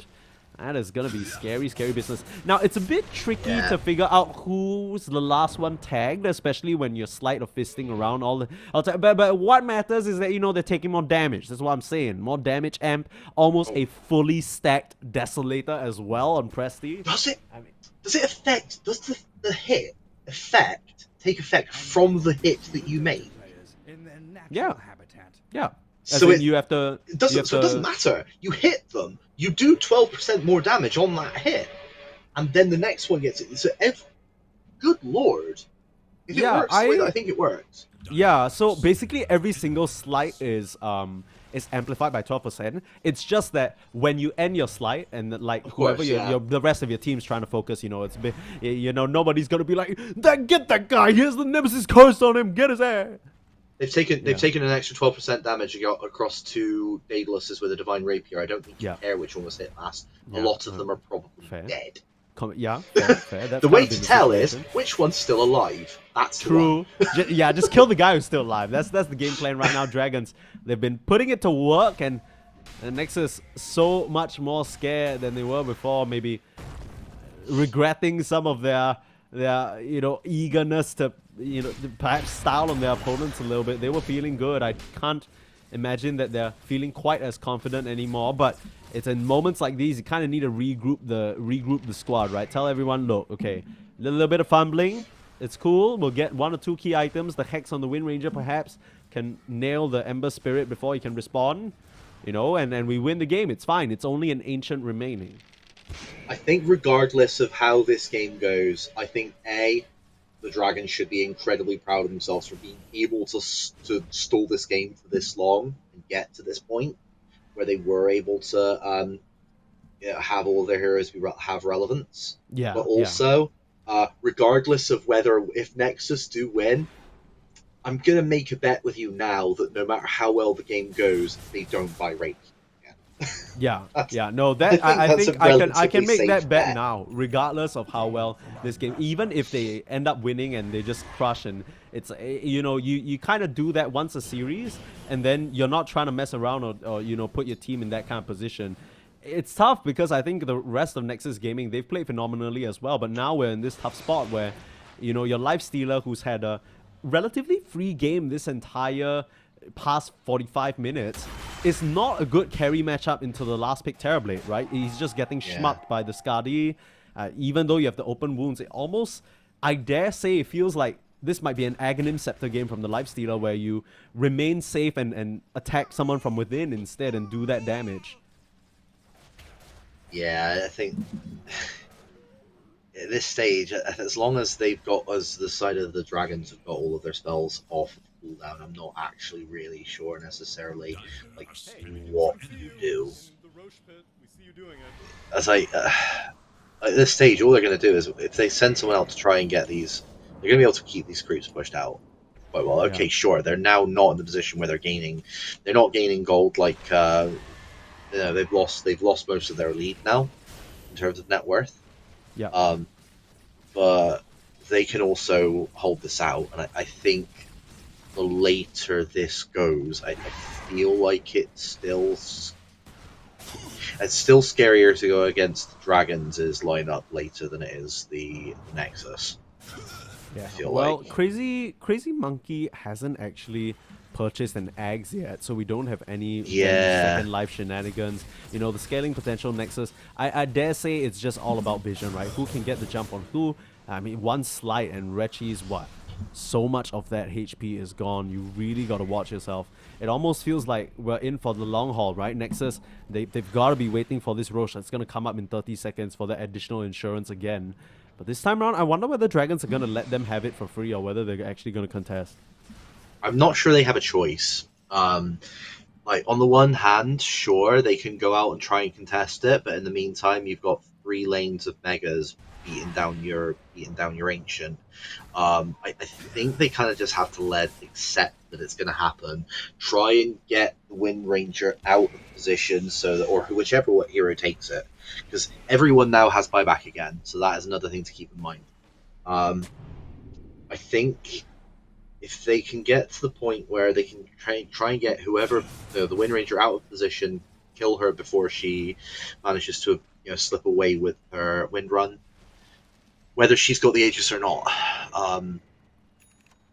I think that's just the way they need to keep playing it. I think if they go out and try and contest this Roche, I think they're opening themselves up to not being able to deal with the creeps in times that even if they start losing a fight, I think it's kind of bad for them, really. Yeah.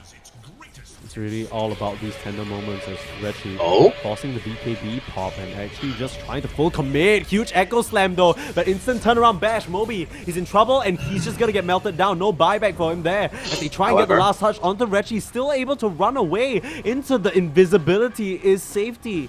As they always say in these games, the crush not gonna connect as Presti has to watch that mana pool running low and running dry. Lose the Earthshaker. It was a great 4-man echo, but it didn't seem like anyone else on Dragons was prepared for that exact move. Moby a bit too far ahead of the curve for his own good, and still 5 members of Nexus still standing strong.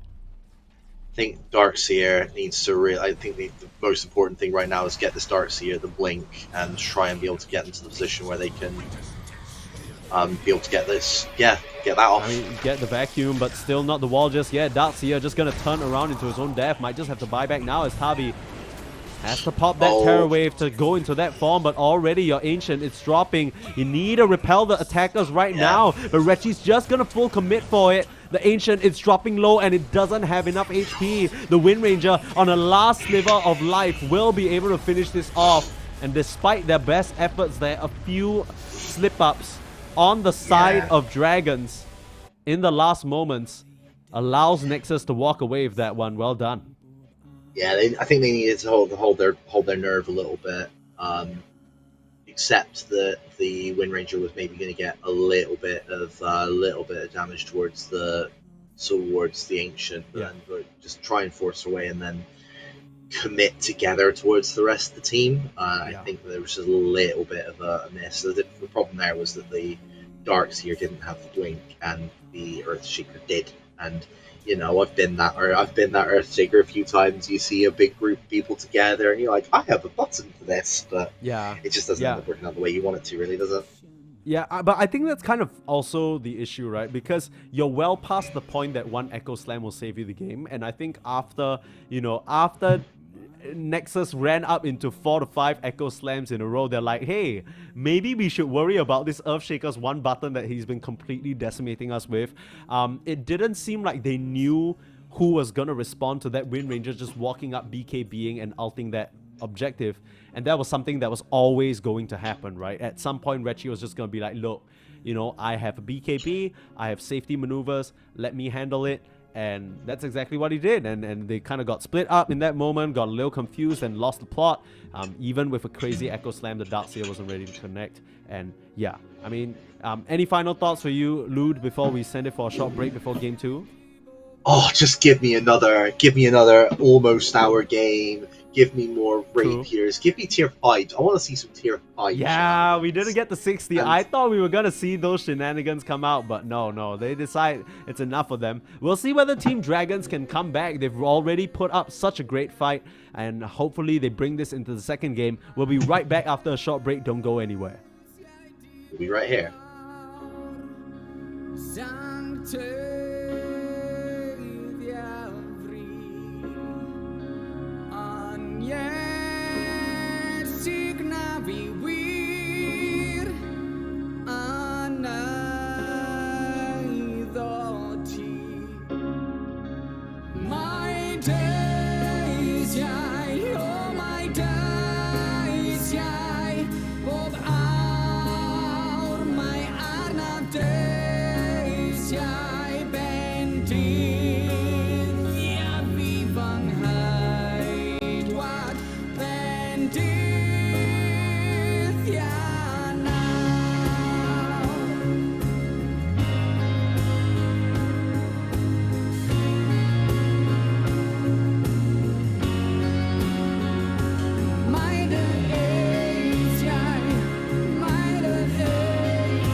Mr. Pop.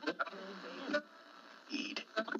And the Lord, well, he made man, yes, sir. And the man was happy. But the Lord wanted to test that man's strength, so he took that man's rib and he made his Eve. Yes, he did now.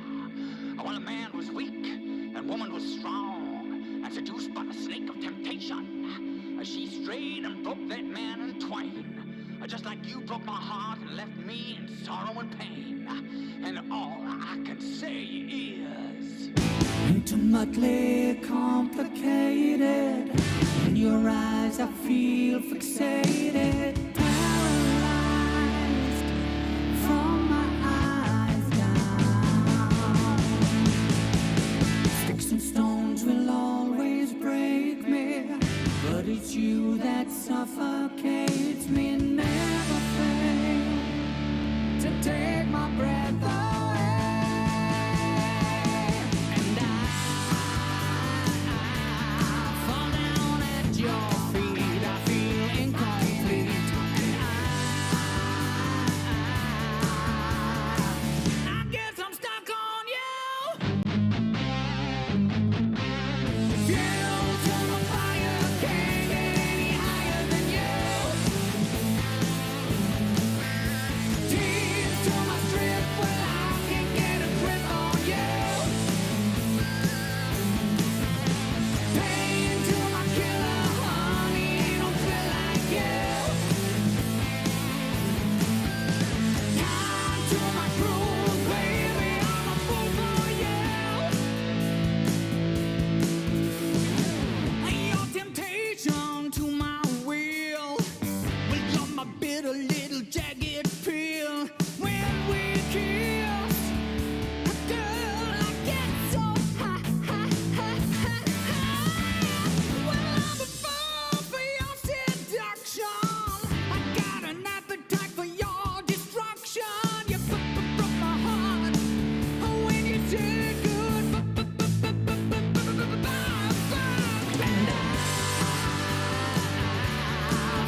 sponsors. Rise up, people, if you're just like me.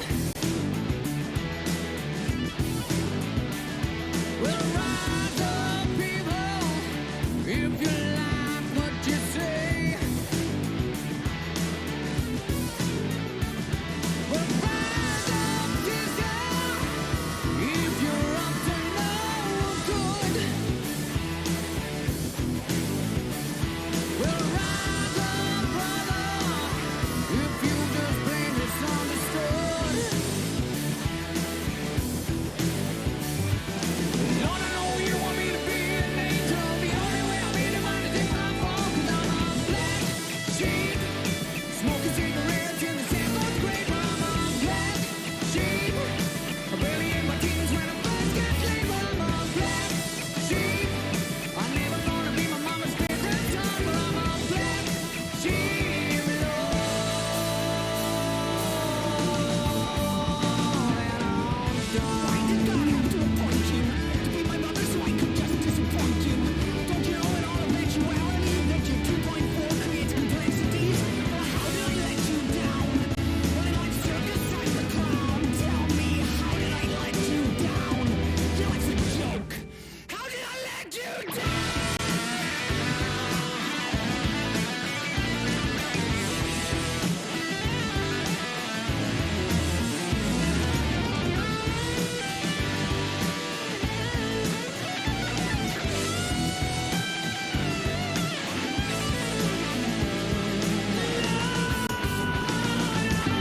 Black sheep, smoking cigarettes in the seventh grade. Well, I'm a black sheep, barely in my teens when I first got laid. Well, I'm a black sheep, I'm never gonna be my mama's favorite son. Well, I'm a black sheep, Lord.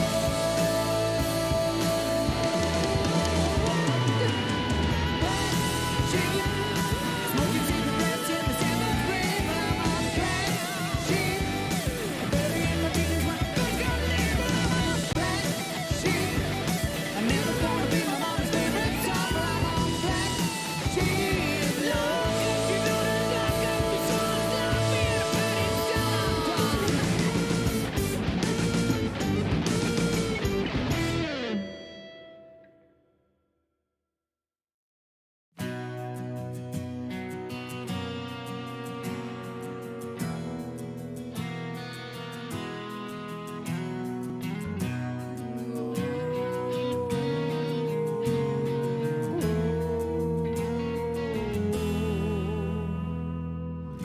God knows I've failed many times to be a perfect guy. And God knows how I failed, no matter how hard I tried. But I promise, I swear that I'd always be there when you need me. Anytime that I can, I will hold out my hand. Please believe, not every man is a hero, not every father's a king, but my love for you will last a lifetime. In these words that I sing, and if it takes until forever, I hope one day you'll understand. In your eyes I saw the reason to be a better man. Yeah, my world became just perfect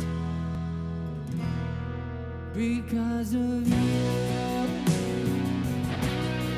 'Cause of you. 'Cause of you.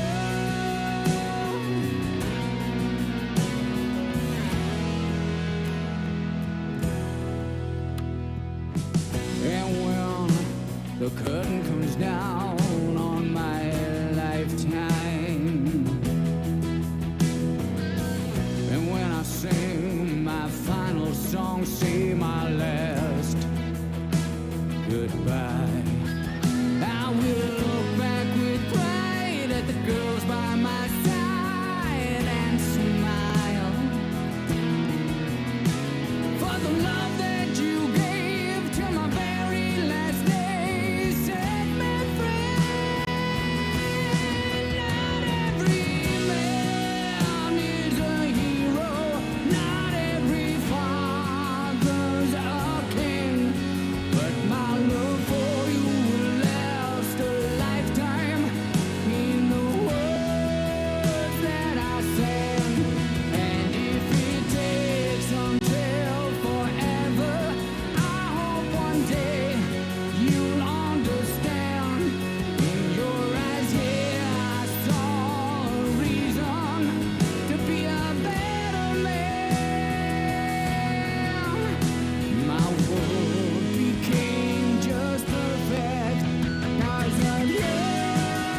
Mama tried to send me to a boarding school, 'cause she just didn't know what to do. With my no good stinking attitude, she tried to send me away. Hey, hey, Daddy tried to send me to. Said I was just a stupid big ass fool. So before they lost their cool, they phoned the school and tried to take me away. But hey, but they didn't have the money to send me away.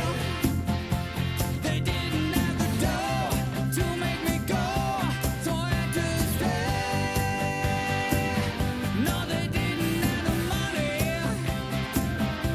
so listen to my tale. Well, if you can't afford a punk ass kid, you better put your trash away. So they tried to send me to my nan, who lived in a broken down caravan. There I lived a simple gypsy life, selling heather all day. Then she read my lazy worker's palm and said, "A boy, it wouldn't do you no harm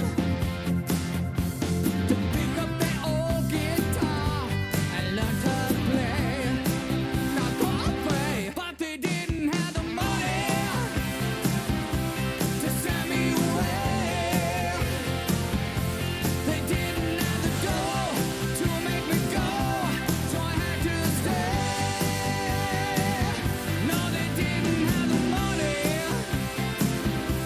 so listen to my tale.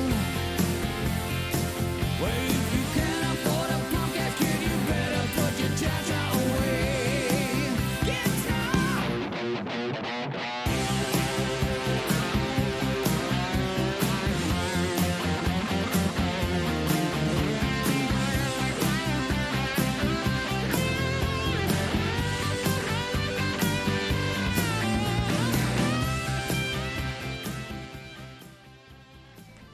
A very, very, very warm welcome back to the Welsh Esports League Dota. I believe this is Dota 4 is the name of the tournament. It's the 4th iteration of this magnificent multi-weekend festivity that we have some of the best teams in Welsh Esports, Welsh Dota face off. And for now, it is a pretty neck-and-neck matchup between Team Dragons as well as Nexus Gaming.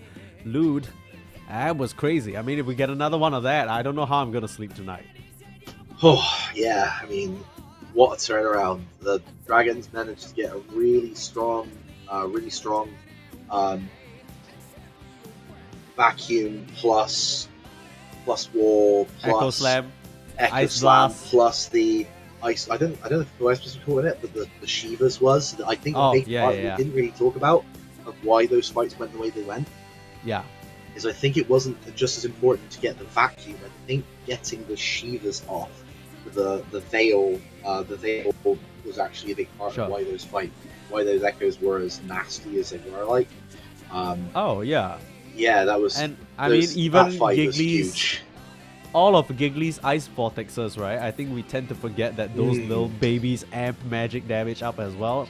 Nasty business. They had the draft, but they didn't really have the time. It felt like they ended up losing a bit too many objectives too early on, and Yeah. even though they did put up a formidable fight in the end, didn't make it to 60 minutes. Maybe we'll get it in this game number 2 as we're getting things set up here.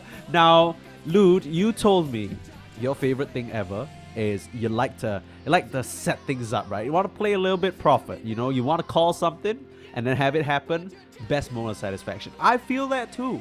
But let's play a little game, you and me. What are we expecting in this game number 2? You think I don't know, Dragon's gonna switch it up big time, some crazy hero picks? What are we expecting here? I think we're probably going to see a few similar heroes picked. Okay. They're probably going to prioritize a lot of the same supports early on. I mean, we're seeing from Nexus, we're already starting to see. I think a lot of these heroes that were banned were a lot of the same ones that we were seeing from the previous one. Definitely the Viper. Feel like the Void banned early doors.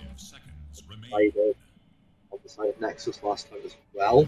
Yeah, yeah. The artwork, these bans are almost one for one.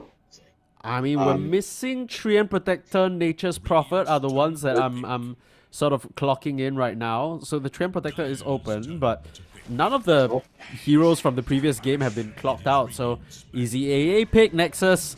I'm gonna go back for that Venge. A lot of high value plays from Crazy Monkey throughout that game, so no surprises there. Yeah, just running the supports back again. I think Shakely's really comfortable. Well, I think after a certain point, it's about comfort. What are you comfortable with? I think that Jiggly's are really comfortable. Some of those blasts were really good. I mean, some of them were a little bit off mark. Like, meanwhile, we've got a slight change here. Dragon do not want any of that starter business. Yeah, I can assure you, good money that Giggly's in that Discord call right now saying like I do not want to play against that lane again because that was a tough early game for sure. Yeah, it was horrible. Like I said, I've been in that lane as one of the two heroes a lot of it, and it's just fun. Everything dies and you just laugh. I think we're probably Nexus are like we don't want to deal with that Terrorblade again. That was horrible. Yeah. Do they just run the Witch Doctor back? I don't know. They could. I mean, they're losing a couple of the key components, right? With the Slada being taken out, I think Seven, as comparatively quiet of a game as he had compared to say Rechi, I still think he did great. He did his job. Okay, yeah, just run it back, right? If it ain't broke, don't fix it, Nexus. I mean, the key problem as to what happened in the end there was very much the rapier and a series of unfortunate events in the team fight. So, maybe they learn from their mistakes execution-wise.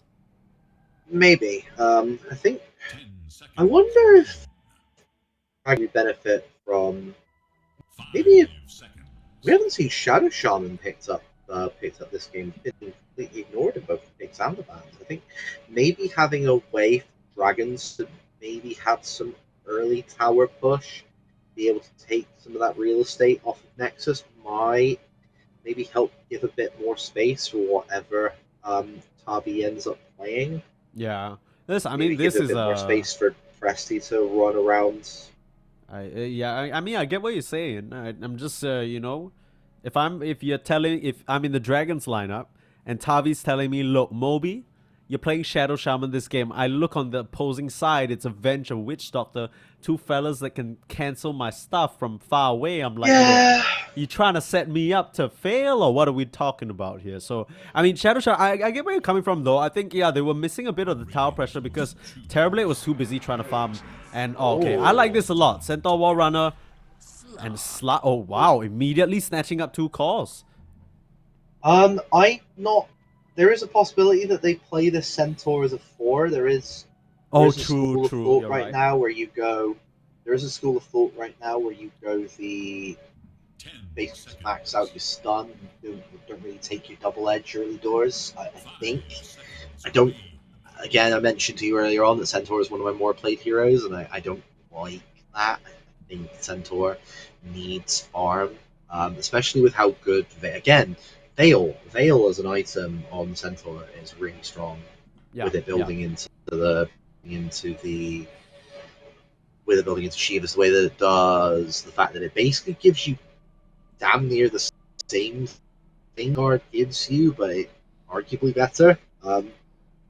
There is a school of thought where you still say, nah, I can play this Centaur as a 3, and we do still get that Vanguard, and we become tower pushers. We go the Retaliate build, where your job is to stand in front of a tower and let it hit you, and you say, hurts you more than it hurts me. Yeah. You just get the voice line every single return. I mean, we're kind of past the a good one. Stomped.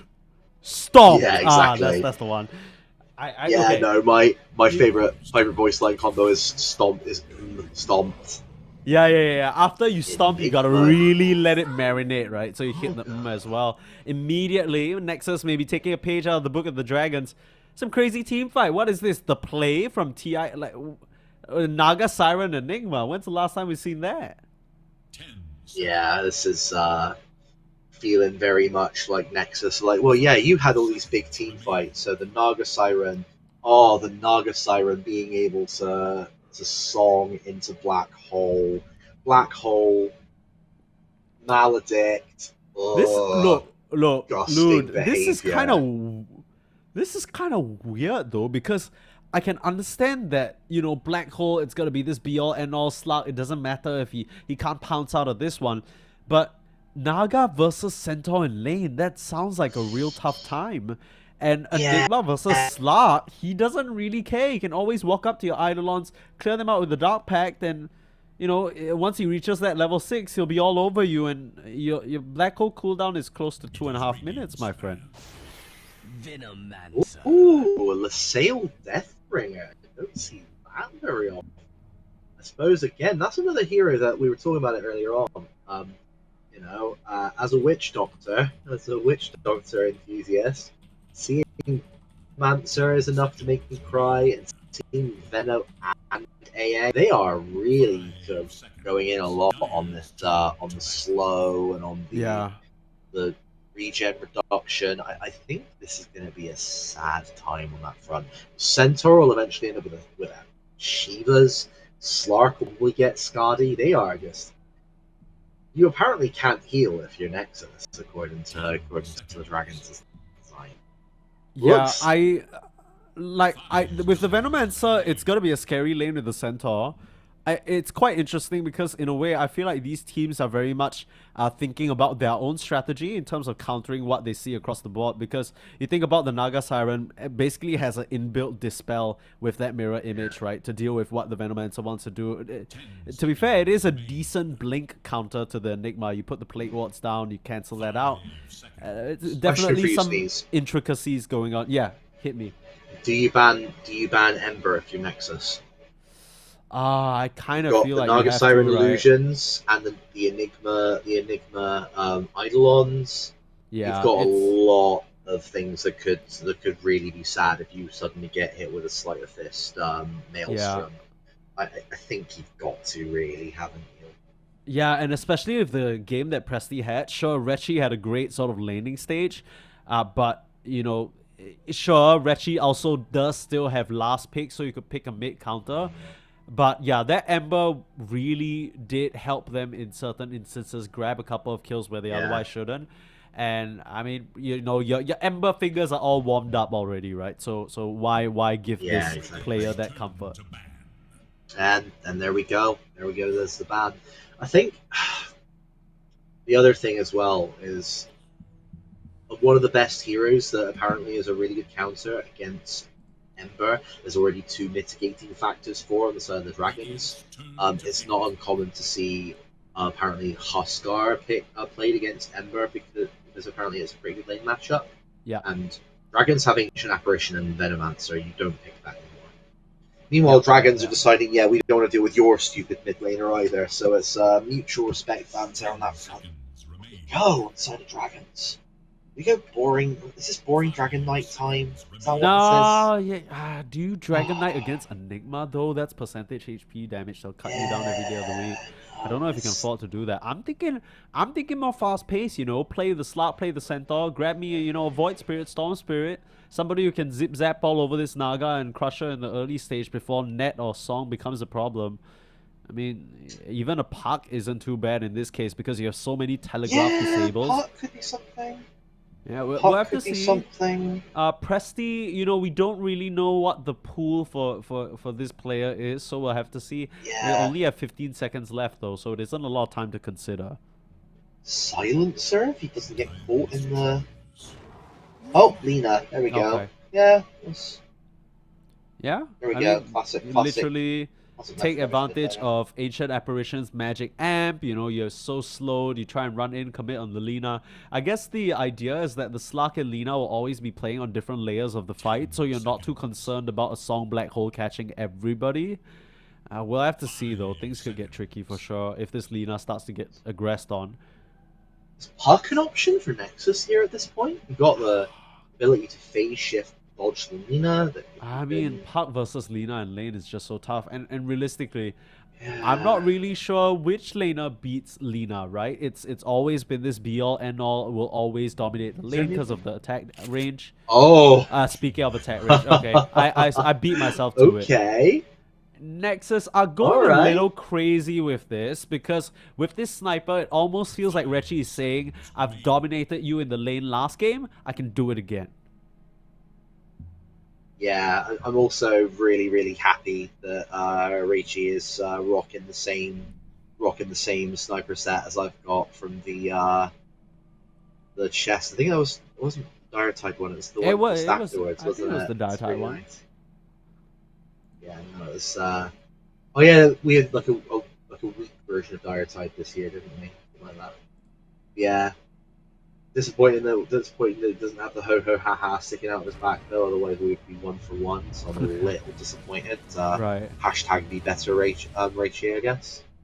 Yeah, I mean, to be fair, yeah, he's got to keep it. He's got to keep it fresh, you know. Like if he's just taking your set, he's just ripping off the great loot. He can't have that. Not on the broadcast. That's fine. That's disrespectful. I'm trying to be a trendsetter here. No, you've already done a great job, right? He more or less he's just not there yet. He can't afford your swag, you know what I mean? Yeah. It's tough reality. Not everyone can be like Lude. So back again, we've got Shendel's again with the Vengeful Spirit. This time we have Nigma, whose original lore name is Dark Chao, Slith Ice, the Naga Siren, played by Smuso Boy, and again, Sharvaka with Everybody Poops. She's rocking the Witch Doctor lore again. And Reichi this time is Car Del Sharpai as the sniper there.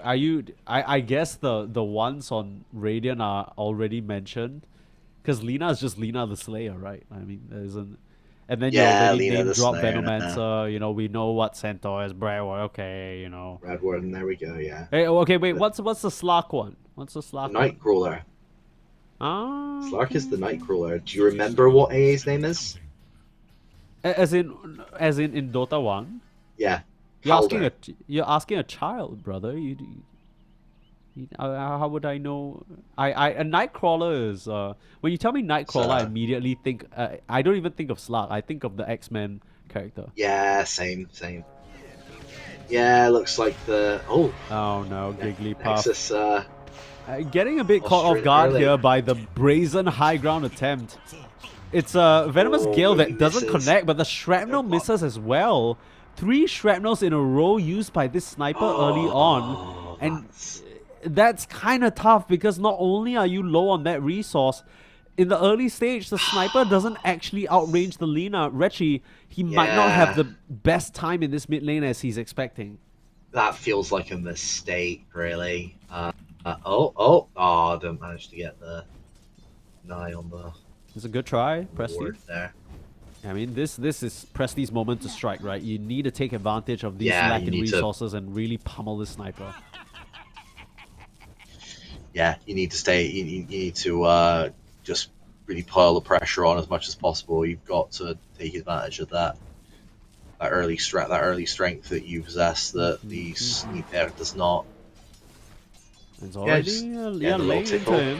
As the levels get higher and Rechi gets a couple of levels into headshot and take aim, it might be a little bit harder for this Lina to contest. The one thing that he does have going for him is that superior auto attack animation. He's just able to secure if Presty doesn't line those up perfectly. For now, doesn't seem to be an issue. Yeah, Rechi really has to watch himself here. He's dropping a little bit. God, yeah, close to dying there. Yeah, doesn't have a fairy fire, and now with the change to Dragon Slave, does a little bit of burn damage as well, so you gotta watch for that. Just being really careful to try and dance around, trying to see if they can bait the last Dragon Slave. But Now, we'll have to see how much of a real gamer Oh, they get it? Presty is, because, yeah, you need to watch out for those, right? When you throw out your shrapnels like that willy-nilly, it's just very easy to deny, right? You can't just allow the sniper to get that free Oh. farm. Oh, so much damage. Has to pop the defensive shrapnel as well. Last auto attack! What the heck? He survived on, like, what, 20 HP? And, oh, he gets not the self! Not the, oh, Rechi's in trouble. I mean, okay, he doesn't. I guess the glyph's not available yet for them to use, but Rechi has to make a full rotation back to the fountain. This is very much a walk of shame, as Presty Yeah. has just completely flipped the script in this game number 2. I mean, this is where I remind you that this happened in the last game where Reichi had to leave lane for a moment, and Right. Okay, yeah, Presti got ahead, but then it didn't really mean a tremendous amount. Yeah. Because they were still able to use the Absolutely. get the kill and get the spike, and it was fine. But yeah, this feels a lot more rough. This can't really afford to have that same Oh, uh-oh. problem Tabi. as the. Lucky for her, she had a big wand in the back pocket. Got a little unlucky there with the Wild Ring Ripper quite literally hurricaning her into the claws of Nexus Gaming. Able to pounce out of there. A very quiet early game, Lude, compared to what we had in the previous one. Yeah, it was a bit of a. It was going like the Clappers last game, really, wasn't it? It was Yeah. proper constantly wrecking. Oh, Yeah.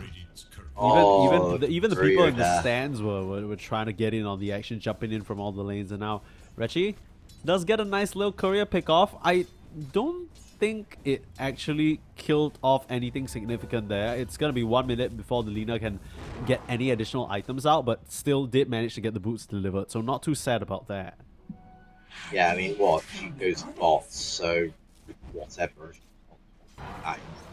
Just could be using this Dragon Slave part to be able to farm the creeps forward. Nope, not interested. Just wants to keep making this sniper regret laning.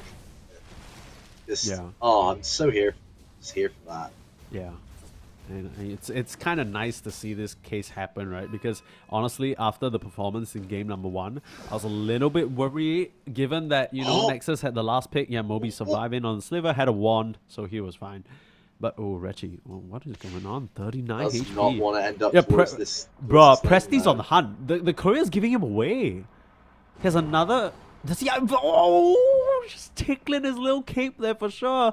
But Presti's gonna start running forward. All you need is one LSA. Connects and gets the last touch. Easy first blood. This Lina is absolutely crushing it here. And it's such a different story from game 1. And even now that the courier's back up, just sends out 2 mangoes. Okay, I used a That's bunch of mana crazy. for that. Who Okay. cares? Screw arcane I've got- boots or any sort of long-term item. We move. Well, they're thinking long term. The Lina doesn't want Yeah. mana boots. She wants bots, and that's much more long term. Meanwhile, top. Everybody poops.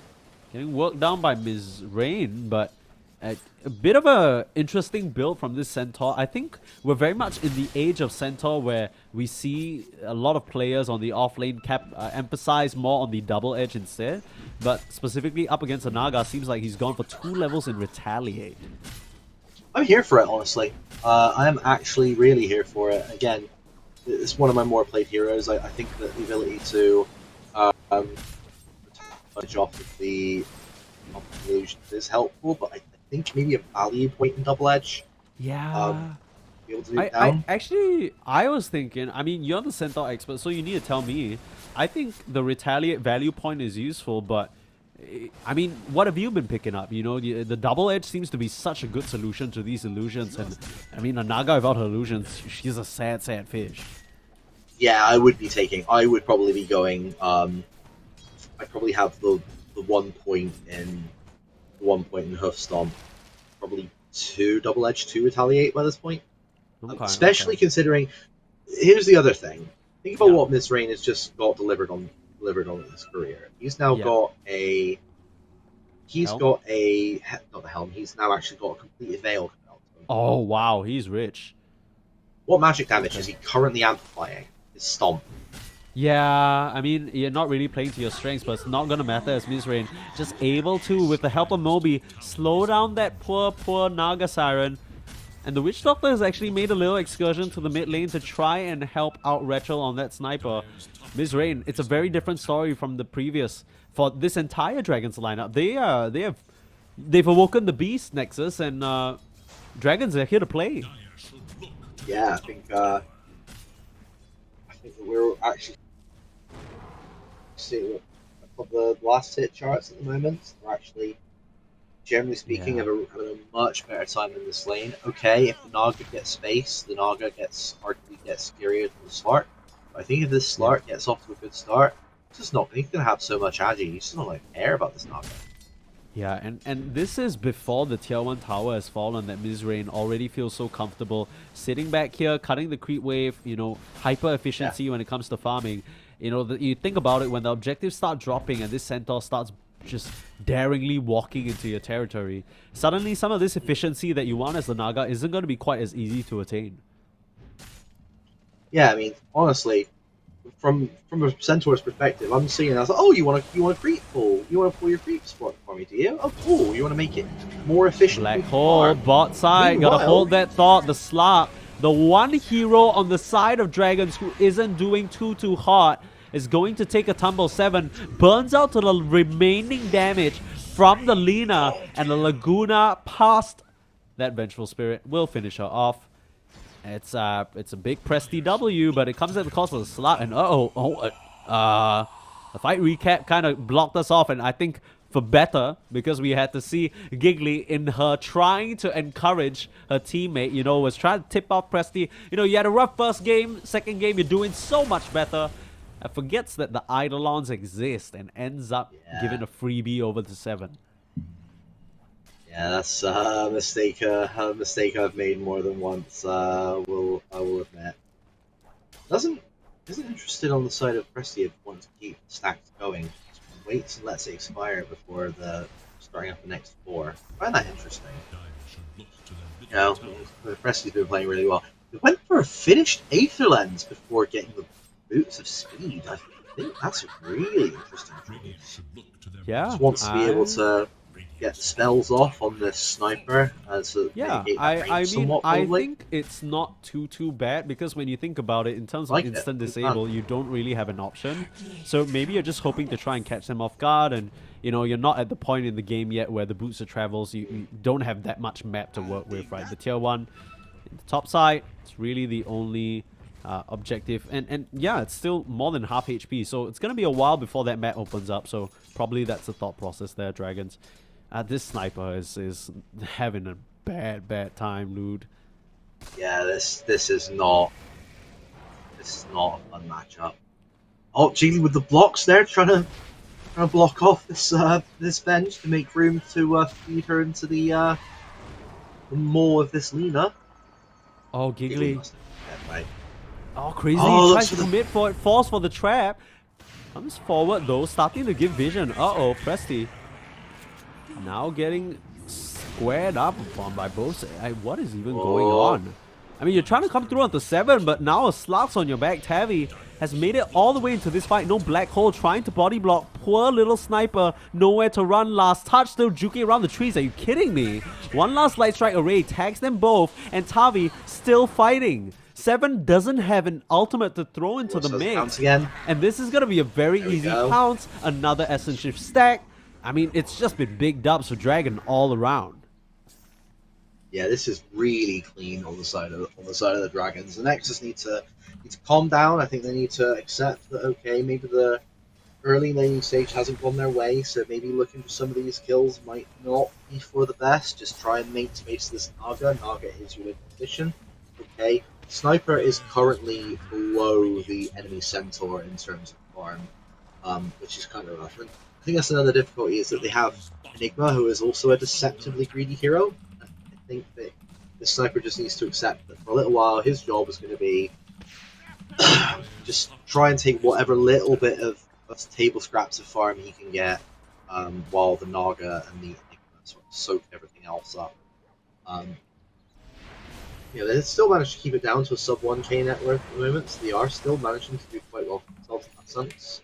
Even though there's a lot of additional kind of artificial farm is what I like to call it, in the Yeah. sense of the Enigma and the Naga Siren, as opposed to like the organic farm of like the rest of what's natively like on the map. So there is that factor where they've been able to sort of mitigate that, so managed to keep it really close. Yeah. Yeah, I mean, even though they've taken the tier 1 tower on this bot side on the back of their Vlads on the Enigma, Tavi's still very much able to survive around here. You're looking for perhaps another use of that black hole sometime down the line. Would love to get a tasty fish in the mix there. But Tavi's just proving to continue to farm safe. You can tell Nexus, they love to find any sort of opening though.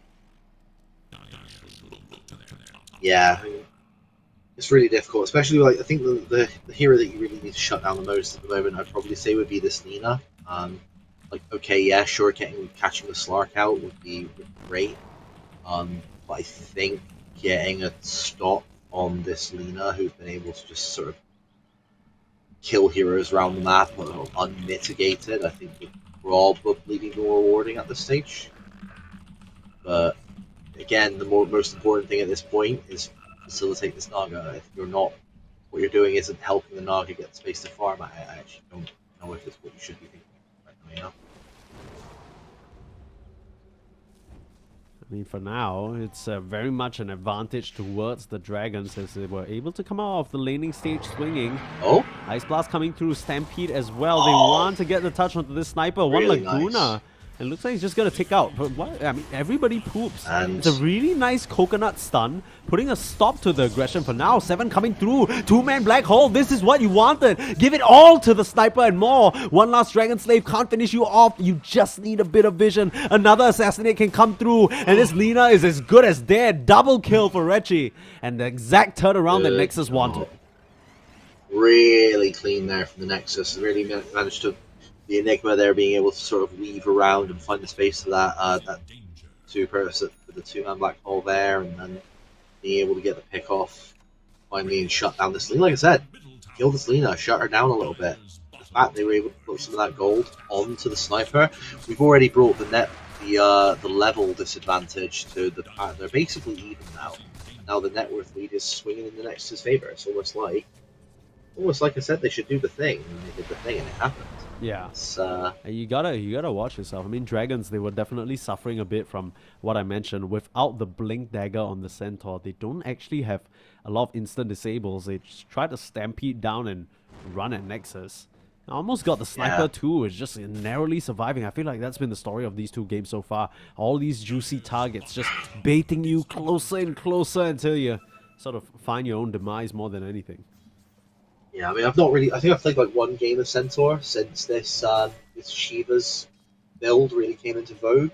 Like getting Shiva's as like your first big item. I don't know how I feel about rushing it first every time. I think there are times when you kind of have to consider stopping off to get that blink before you finish the Shivas. Just because the ability to initiate on this sniper is going to be really important. And eventually, if you can get a jump on the Naga, especially if you can catch the Naga when she doesn't have the chance to be able to save herself with the net and with the ult, I think that's just too important. Yeah. Maybe they're being optimistic about the ability to stampede and then run in with the stampede plus Shivas. What is this, Muso Boy? Coming through with a song, looking like a setup for somebody, but no one's actually in the area, looking to 1v1 out onto Tavi, but she's just able to easily dart pack that off. Maybe thinking that cooldown was already expended and trying for a sneaky solo pickoff, but we fall in that regard. Blink Dagger available for 7, but no black hole for another 30. Just has to watch the Lina disappear in front of his eyes. Honestly, I think that was a panic. I think that was oh no, I'm alone against this Slark. Yeah, that's fair. Happens to everybody. I know I'd panic if I was up against a Slark 7. Just getting controlled out. This is such an annoying duo to go up against. Walk up to this high ground, just get slowed to a crawl. No hope for escape. and Crazy Monkey wasn't in any sort of range for a swap. Yes, really nice pick off there on the. I mean, okay, sure, the Enigma now has the blink and the black already next, but you know there is still a fair bit of kill threat early doors here.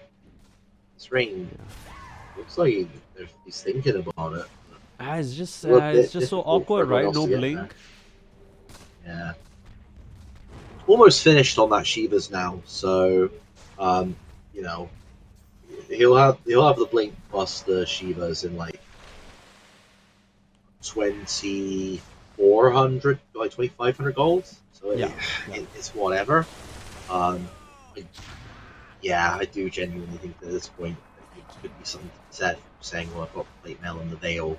Maybe I double back for the first." But I think he's just committed. I think that's his Shiva's out on the career now. They get a good fight with it. If they can get a good stampede, veil stomp double edge fight. I think that they could melt some heroes here, but they need to be well coordinated. They take their time well. Okay, stun up now. Lena. Oh, Presti, what are you doing on the wrong side of that cliff? Just gets Yeah, caught off that's- easily. That is not what you wanted on the Lena.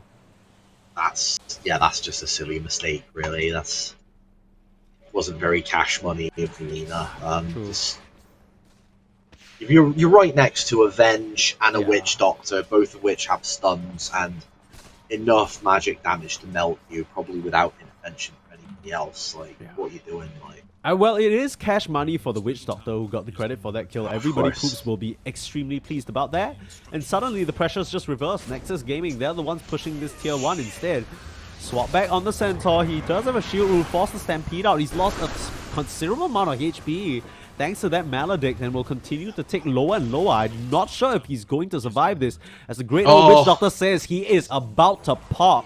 And down even goes that tried Centaur. to buy the salve. He couldn't even pop it in buy the time. salve. Yeah. And without their Centaur, they'll still feel confident to come forward though. 7 manages to clip the Lina with the Black Hole, and that's all you needed. Ice Blast onto 2 now. Tavi, it's her turn to try and clean up straight onto the Enigma. Get back 2 for 2. At least ends up being even as, oh, Moby. Once again, you gotta watch where you stand. Assassinate finds Rechi a second. And against all odds, Nexus have held this tier 1 tower for what feels like the past 7 minutes. Yeah, this is quite silly. But I mean, meanwhile, top, there's a bigger problem happening for Nexus at the moment. Oh, Naga Siren just, again, I'm not really sure whether that was by her own volition, but attempts a 1v1 against Tavi, or perhaps Tavi just caught her slipping, quite literally. Smuso Boy goes down solo, and Tavi, with those 5 essence stacked, looking very strong at this stage of the game. Yeah, they have a slur. The next gaming, they have a Slark problem. I'm not entirely sure what they do to fix it without Black Hole, and they're gonna have to basically just absolutely like lock almost everything into him into the Slark. Yeah. Be able to kill him, and I think Tavi's playing this really well. She's doing a really good job in sort of picking her moments, weaving in to get the kill, and then just dipping before it looks too scary. Like, I think it's, overall, I think that she's played this really smart. This is what playing. There's a common misconception when you're playing carry that you just farm for 200 years and do nothing. Yeah. And then there's the other people that literally only ever want to fight, and just like, well, no, you have to join the fights that are worth it, and then dip for everyone that isn't. Yeah. And I think Tavi seems to really have that balance down pretty good in this game. She's she knows that she can trust her team are buying her some space. Centaur is now like just shy. Is it almost halfway towards the blink now? So you'll have an ability to be able to build more space for them. The Venomancer is able to start these plague boards down and just start being a nuisance, push the lanes out, which means that Slark has a more safe jungle that he can consider. Yeah. just keep in and out. The fact that the thing that people often don't think about with Slardar as well is if Tavi is as good at this as it seems like she's being right. They also have the advantage in that they're going to be able to basically keep their side of the map unworded whenever they want. Because if Slardar pays attention to when the passive is running, walks around. What's your thought on whether or not Slark should walk around with sentries? Oh, We'll wait 100%. for that. Yeah, Remember, we'll wait for that. that's mandatory. A song up here on the top side looks like a setup for 7, but a Plague Ward beautifully placed by Moby interrupts any sort of blink attempt, and the Naga just goes down. Nice. I mean, that was just perfectly played by the Venom. Might have to pay with his life for it, as the rest of the side of Nexus just gets slowed up by that Noxious Plague. Here comes Mizrain. Doesn't connect on the Stomp. But with the chase potential from the remaining dragons swinging around the area, they'll find another. Look at this Venge as well. No mana. It's an easy target. Stampede forward, Stomp ahead, and Mizrain will collect 1 to his name. 15 to 11 now as 4 members on the side of Nexus just completely crumble in the top side. Yeah, this is just really clean Dota. I think you're right. The Moby unsung MVP of that fight with really good word placements to stop this Enigma from. I didn't even think about the Venomancer as a potential counter to the Kneeling Earth. That's really good drafting on the side of the Dragons there. I thought of that. So, Yeah. I guess that's why I'm the idiot sat here talking about it, and they're the ones actually doing it. You know what I'm saying? No. I mean, the Venomancer, you know, we even in the draft we were mentioning that it seemed like both lineups were a bit more keen on furthering their own game plan, but this Veno not only ties in well with the slows coming out from their lineup already, but just so annoying for this 7 Enigma to deal with. I was gonna say, you know, Dragons, they don't really do Roche the quickest, as we can see here, but with the advantage that they've just gained for themselves, this kind of feels like the mandatory next step to start clearing out those tier 2s. Yeah. How do you stop them? Like, I don't think you can stop them. Especially with the Venom now managing to turn up to be able to get the poison sting from the bananas. I've not seen the Venomancer use the banana taunt yet. I'm very sad. Maybe he doesn't have it. You know, that could be a reality. That just means that they had to spend more money in the battle pass sneeze. Good lord. No, they have the taunt. It just, Gaben. you know, okay, look, maybe Moby's just a very mannered individual. You know, no taunting, no voice lining. You know, just nothing but clean structured play. I mean, he's rocking a plain vanilla Veno set. You know, he's not getting too crazy with it. Smooth soul boy, mid lane just caught up with Presti with their Aghanims swooping over the cliff just to get himself some fried fish. I think we just saw a magic trick, so I'm pretty sure that Naga Siren just disappeared. Yeah, that's what it looked like to me. I don't know about you. I didn't. Yeah. Was there a Naga there? I don't even know. Yeah, no. I thought that Naga Siren was just walking around the map, and then suddenly he was just in the fountain. Yeah, so why is her portrait grey? What's going on? Yeah, I don't know. What's going on with this? That's strange. He's just like, I'm not interested anymore. I wanna be ready to. Yeah. Be ready to dark pack some crepes. Yeah. Always thinking about that farm. This particular game feels a bit awkward because it feels like they haven't really been able to use the Enigma Black Hole save for a few options. Oh, the Ice Blast on top of their heads. It's gonna finish off Crazy Monkey for sure. The Lina will go down though. Nice pickup from everybody poops. But Tavi's already in. The Slark. He's pretty deep into the mix, so this could be a free black hole, but they don't want to expend that tool on the Slark with the Aegis. It's a black hole on the back line onto 2 targets as Smooso Boy starting to clean up on the supports. They have the touch on the Slark as well, but Shadow Dance still available, starting to punch away onto 7. The 3 cores for Nexus still standing strong, but can they deal with Tavi? Dark Pack already used. What other bits of control do you have? Do you even need it? One assassinate, it's all it's gonna take. Tavi showing herself in the tower, and that is gonna spell her demise. Reggie holds, and Nexus Gaming, they come out on top. Yeah, that jump. I'm not. I think maybe Tavi might have had a game knowledge moment, like forgetfulness moment there, and thinking that maybe the pack stuns. It doesn't. It just leashes. It wouldn't have done anything to stop the black hole there. Yeah. And even then, getting into the range of the hole, I think it was At first, I was like, why is Enigma dodging this, ignoring the Slark, and Yeah. then just wanting to get the other big targets instead? I think that's pretty smart on the Yeah, side that, of that was the big brain play for sure. the Enigma there. Yeah. Crazy Monkey Big time. able to TP out of there, survives on a sliver. A safety bubble definitely coming into play there. One of the most value tier 1 items of all time, I dare say. In terms of the safety bubble is silly. I'm not sure that should be a tier one item. Yeah, I'm right there with you. I think you buff the number. Ever so slightly upwards and make it tier 2. Yeah, I mean, early game, the additional survivability is just so ridiculous.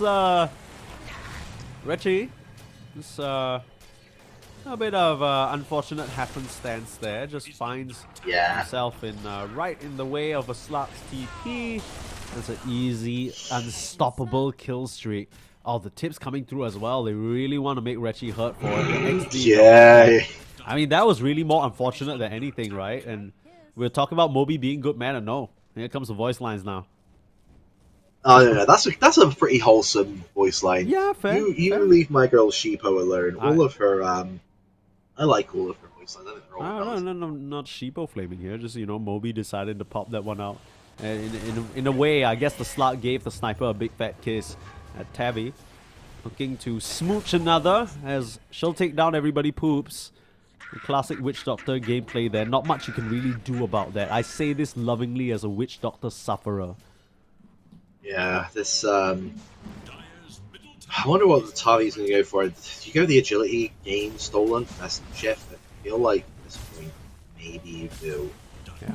The Shadow Tan's tactic does actually seem absurd. I mean, both talents noticed just that seem with so the good, Yeah. honestly. I'm not a slot player in the slightest, so I don't even know what the regular slot sort of talent decision is. Let me just do a quick look here. Yeah, but I mean, either way, E-Blade complete now for this Lina, just further amping up that magic damage burst potential. Song coming through. Smooso Boy and gang, they're looking for a setup. They see Tavi, and he doesn't have a second life this time, but oh, the E-Blade. Pop the BKB immediately. Tavi has found 7 and forces out that BK... No, not the BKB, the black hole. It's enough to take down Tavi, but oh no, 7 doesn't stand a chance. Neither does Muso Boy. They get worked down the whole time. Ricci is just there, shooting away. The sniper stands supreme, but can he outmuscle Presti here? It's a 1v1 situation with the disperser, creates the distance. Meanwhile, the support's facing off. Giggly up against Crazy Monkey. Dropping low on the AA. Turns around, tries to hold him back, but Priesty might have stepped a bit too far forward. You just need that vision. Disperser coming through as well. You're looking for an angle, looking for a shrapnel straight up to the high ground. No more mana and no more life. Ricci again. And the range is just too difficult to deal with. Yeah, this is so back and forth. Oh, why can't all games of Dota be like this? Why do we have to have so many stomps? Right? I mean, yeah, both these teams, they're really giving it their best go, and it's still dead even. Less than 1k gold lead at 30 minutes into the game. It feels like this, Nexus Gaming are up 1, but these two teams, they're playing like their backs are against the line. Yeah, I said that this. I think that. Well, keep in mind, for this time of night, we're getting to the point where, again, this game ends up going too much longer. We're going to start getting to like 10:30, 11 o'clock at night. I don't know, some people might have jobs to do, and they're, it does start to get tiring after a while. I guess. Sure, I mean, I personally, I started my day at like 8 this morning, and we're probably going to be going until whenever this finishes, so there's a small part of me that's like, please, I'm an old and would like an early night. There's another part of me that's like, give me 3 60-minute games. I dare you. I absolutely dare you. That's kind of the danger of these games, right? You either get stomps that like you snap and you miss it, or you get this craziness that I'm sure everybody watching is enjoying, but it comes at a cost. Yeah, I think that what you're saying in terms of how Nexus are playing, sort of almost like with their backs against the wall, even though they're a game up, and they're now a little bit ahead network. That could potentially kind of explain why, because we don't know what these people have run on their lives. You know what I'm saying? Yeah, 7. Well, bottom. Yeah, Tavi just forcing out a reaction and getting out of there. Shrapnel just to wave her goodbye. She's able to slither away. I mean, this Enigma wasn't really having the best of times, but slowly but surely with some of these itemization options, 7 starting to become a very formidable force. Just really preventing dragons from having any sort of fight that they want, right? This black hole is just such a foil to the slug. I mean, she just has to be so much more careful about how she approaches. Yeah, and that's the thing. Like, if both Naga and Enigma have their ults up, then anyone caught in that is without a BKB running during the. And that's the other problem is if you've got your BKB running during Song of the Siren, great, you've got BKB running. You're using your BKB to disengage. Yeah, not really how you want to be popping that ideally. Speaking of popping that ideally, the swap. The early song cancel though, a bit of miscommunication. And Crazy Monkey pays the price for it. Desperate now, trying to find more Nexus Gaming. They need to retreat. 7 looking for a turn around Black Hole, but they're not going to give it to him. Tavi just straight onto Reggie, forcing that dispersal out. The Naga is already out of the picture and the Sniper soon to fall as well. Unless 7 wants to pop a sneaky one out. The Witch Doctor buying his carry just that bit much more of time, but 7 decides it's time to evacuate, hits through the twin gates, gets himself to safety, but can't say the same for the rest of his squad. Dragon's a little bit unlucky there that we got a longer Roche timer. It's now looking at 150. So yeah, that's unfortunate. Yeah. But at the same time, that just means that they can use the fact they can use this advantage that they've got. You can try and see if they can maybe force this by back out of the Sniper, or maybe actually just say. A Sniper is basically your best high ground defender, it feels like. The Naga's not really going to be able to contribute much other than if she's on the other side of the map. Cutting waves, Crazy Monkey, Easy Laguna, Presti finds another. And that's going to empower Tavi to just start jumping forward straight onto 7 as well. Black Hole still available, needs the 4-staff away. Nicely done by Reggie. The Hurricane Pike is ally out of there. Now Tavi, we gone a bit too far. Pavis helping her out in that situation. As you need to watch this out. Gigglypuff just acting as a ward volunteer. Shadow amuleting there. Just to give a team a bit more. Oh, they see it. They oh dear. So they've seen the ant damage rune. This is yeah. Oh, this is scary times. I don't know if you put this on the Slark or if you put this on the Lena. Yeah. At this point, I mean the Slark's close by. They have Slark. Looks like the Slark's just going for it. Yeah. Okay. That's reasonable. So we have an answer to our question. It looks like the Slark did go for the Shadow Dance attack speed, which is honestly absurd. Yeah, so I did a bit of a look up if we're sort of looking at what the pros are going for at least. And it seems like the general consensus is the edgy Essence Shift talent is more favored, as Moby narrowly survives with 60 HP.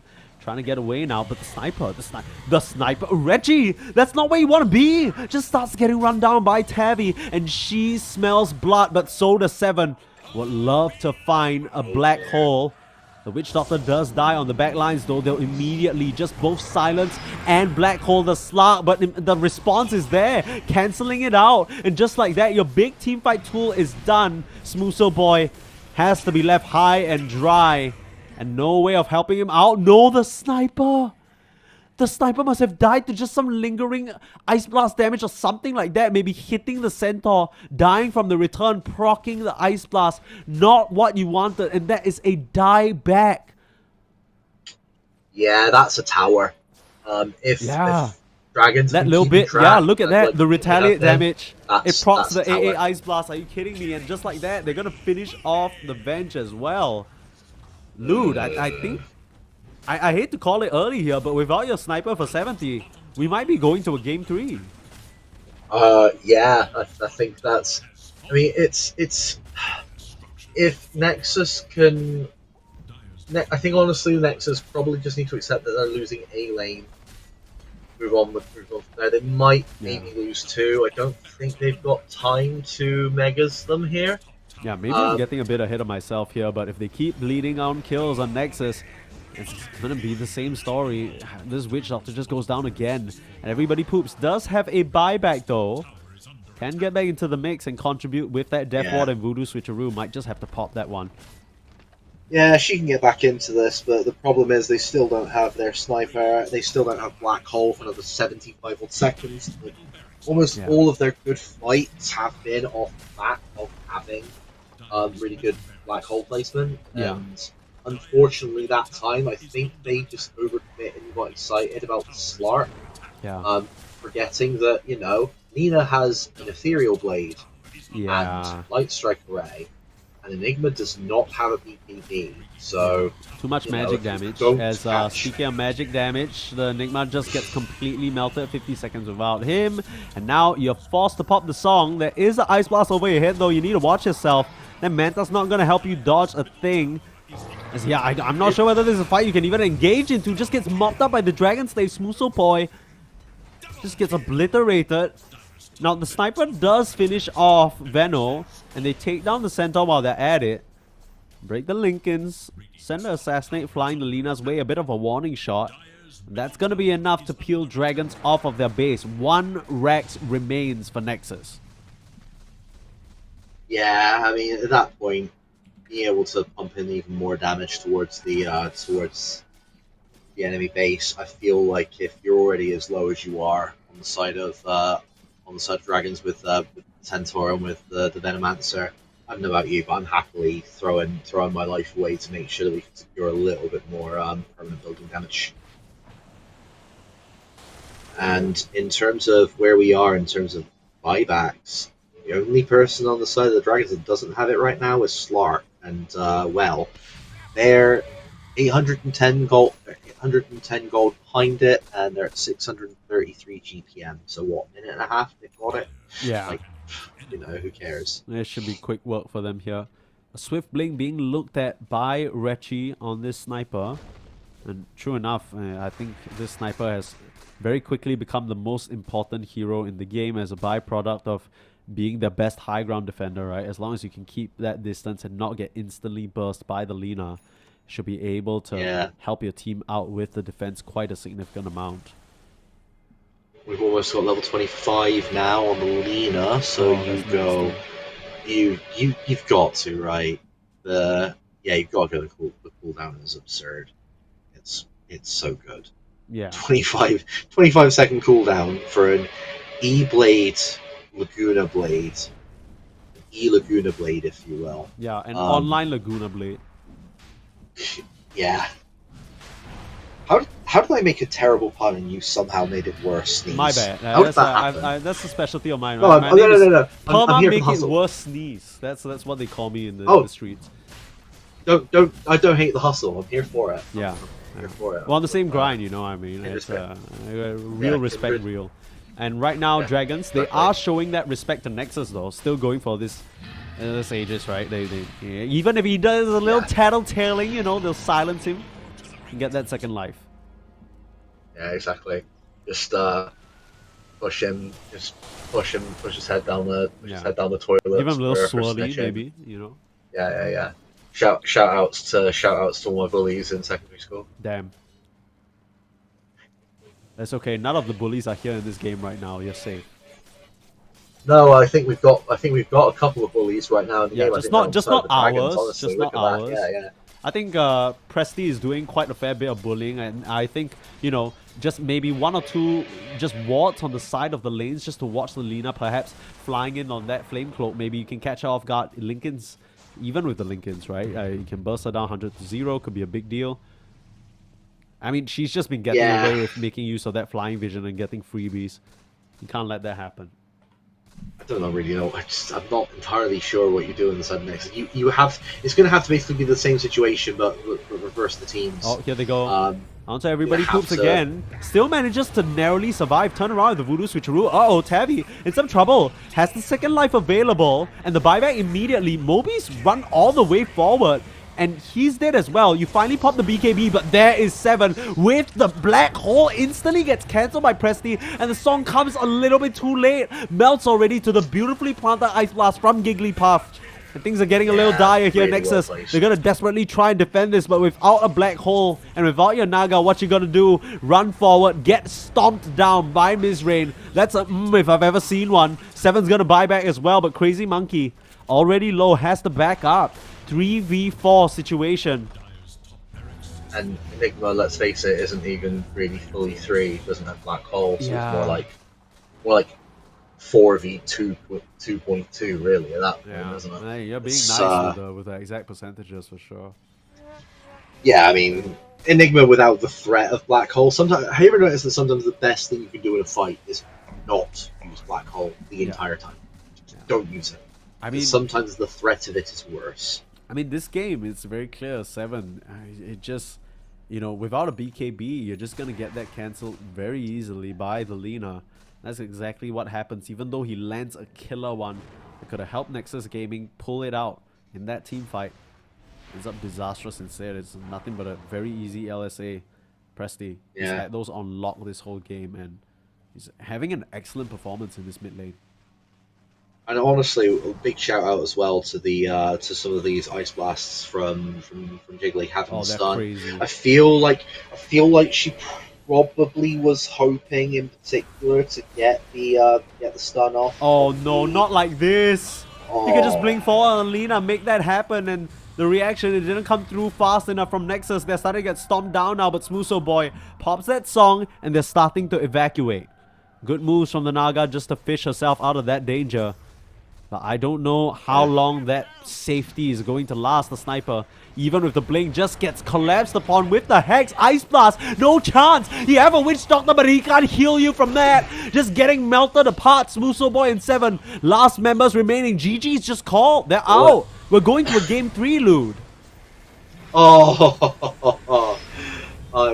yeah. Game three series in Welsh Esports. It's always managed to be here for when these happen, and I'm really happy that we're getting. Just curious to see what these guys and gals pull off. Yeah. Either side in game 3, honestly, both teams should be just. I'm really happy that both teams have actually really been entertaining us. The way that they have, I'm here for it. I'm here for it all day. Yeah. I think this particular game, it really felt back and forth as well. Both just kind of sides trading blows.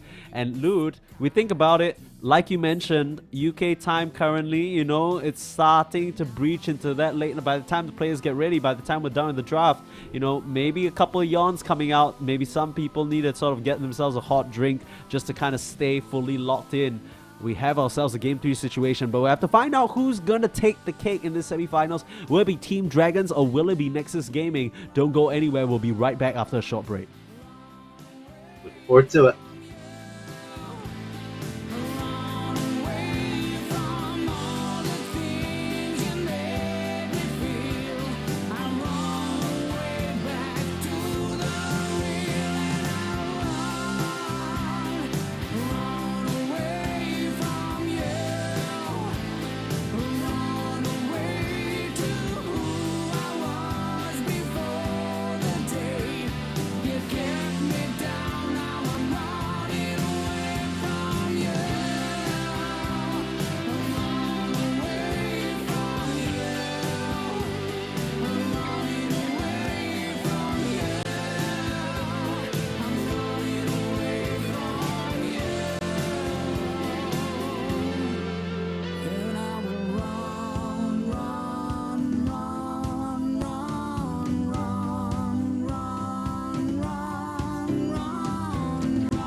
bob awr fy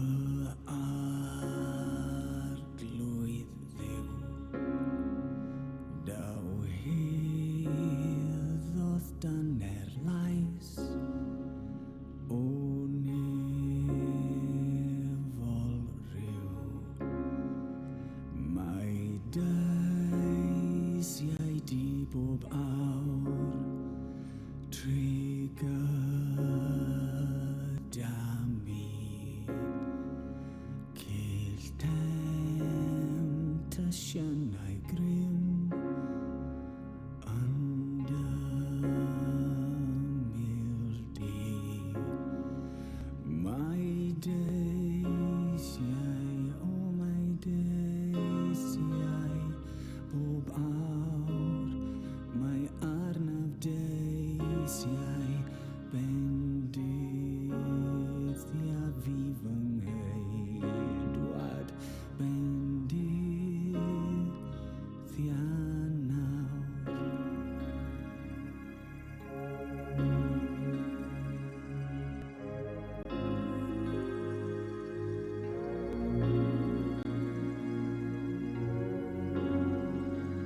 mae deisiau di bob awr rodolau clir ro un minerth a blas dy eiriau gwir mae deisiau di bob awr sancteiddiau fri yn Iesig na fi wir yn eiddo ti mae deisiau mae deisiau bob awr mae arnaf deisiau bendith a fi fy ngheidwad bendith a nawr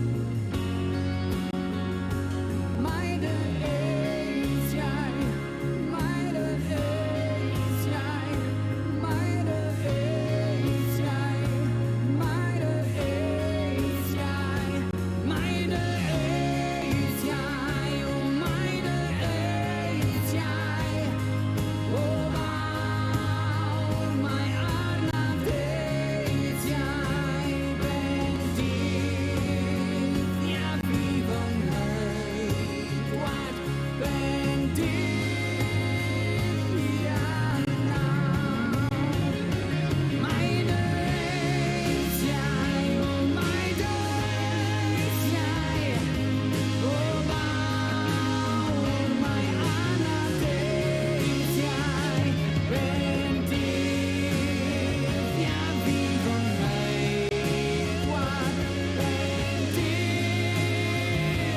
a nawr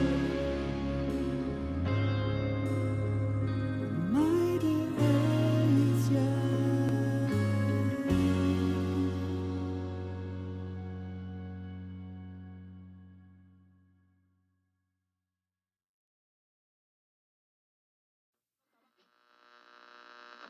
Mr. Pop. Eat. And the Lord, well, he made man, yes, sir. And the man was happy. But the Lord wanted to test that man's strength, so he took that man's rib and he made his Eve. Yes, he did now. Well, a man was weak and woman was strong and seduced by the snake of temptation. She strayed and broke that man in twain. Just like you broke my heart and left me in sorrow and pain. And all I can say is intimately complicated. In your eyes, I feel fixated, paralyzed from my eyes down.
Looks like we're in a bit of a long haul situation, Lude. It's finally back to Game 3 days. I understand that some of the previous iterations of the previous matches, maybe we're expecting this to be a bit shorter, but I'm happy to be here. Oh no, this is what I wanted. I wanted back and forth goats, and that is precisely what we got. And we had game 1 that was a bit of a shutout early doors until we had some really big turnaround team fights. We had game 2, which was a lot closer in the laning phase for a little while, up until the already started to steam ahead, and then the Slark managed to steam ahead. So, who knows what's going to happen in this one. Personally, I'm thinking we have. I think we're due a 90-minute 3 Rapiers game. Honestly. Okay. Okay. That's what I think we're due. Yeah, we're gonna find out exactly what these teams have cooking, because in the first game, after that loss, of course, we saw Dragons adapt, ban out some of the key heroes that Nexus were working with, and then kind of, from there, game 2 definitely looked a lot more convincing. But one thing's for sure, both these teams very evenly matched, and we'll see what kind of tools they draft for themselves in this hero. It is Radiant's ban.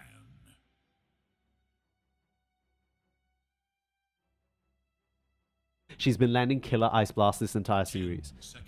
Yeah, taking away the Slark as well. I think maybe banning Slark early on, not sure how necessary that is, especially since that now means that, what else have they been banning? They've been banning, Arc Warden, which maybe Presley plays it, I don't know. They've been banning Faceless Void, which I know Tavi, she does play Faceless Voids. Yeah, and I think she plays it pretty alright, and I'm not sure what I think about. Okay, sure, ban the AA. But Radiant's turn to ban. one, they don't want to have that on their doorstep, Mike. The question is, do the Dragons this time? The Dragons don't have to ban the Venge or the Witch Doctor. They had it in this fight. Yeah, they go with the Slaughter ban. Yeah, I mean the Witch Dragons. Doctor. Dragons, they can just kind of giggly. I'm sure she has a deeper hero pool. It's just that AA is their sort of comfortable strategy. Maybe just bring out the B strat, show us something new that we haven't seen. And something Lion, still in the pool. Lion not banned out. Both games. I think the was it Treant Protector that was banned in the first game as well, but they'll stick to the Venomancer, maybe put Moby back on that. Start out with a bit of a taste of their previous lineup. Yeah, I think that's still pretty tidy, and again, with good Plague Ward placement, the Blink Disable from the initiation can be really valuable. I'm pretty useful. There is also a very particular niche. I don't like it. There's also a particular niche where you can maybe flex the Veno, but I think keeping the Veno to being a 4 or 5 is still pretty good, as long as you don't do the stupid speed jungle Veno build that he was talking about for years. Do you remember that? Lord no. Yeah. Lord no. Keep Veno out of jungles 2024. You can do it if you're occupying the opposing jungle. If you're just kind of tracking back into your own... Oh my god, please. Spare us all. No. Don't do that. Okay, well, Terrorblade, and so they've really just taken a big shot towards Tavi in this draft, just banning out many of her position 1 heroes. And I mean, with the performance that she's put on so far, not really surprised. She's been, even in game 1, quite a glistening ray of hope for the Dragons lineup. Nexus, they run it back, grab up that Vengeful Spirit, and the Witch Doctor, like you mentioned, it's still available. No real reason to, shake things up, although it was pretty rough up against the Venomancer. Yeah, I think, at this point, I'm curious. The Dragons do still have, obviously they still need to get another one of their supports, so there's room for things. There's room for things like, again, like the Lion, and if they can use, if they can get another hero with a bit of lockdown, again, I know the Venge does sort of punish it a little bit, but there is still room for maybe something like the Shadow Shaman just to be able to really push some of these buildings early doors. Yeah. They also could maybe be looking.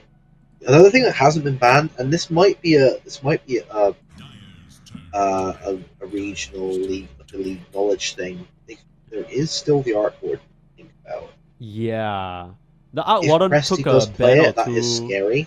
Yeah, the Art Warden took a ban or two in the previous sort of games as well. So, I mean, I First think. phase. Yeah, right. So I think the Dragons and Nexus, they're really feeling each other out here in terms of identifying, okay, where exactly can we skimp out on some bans?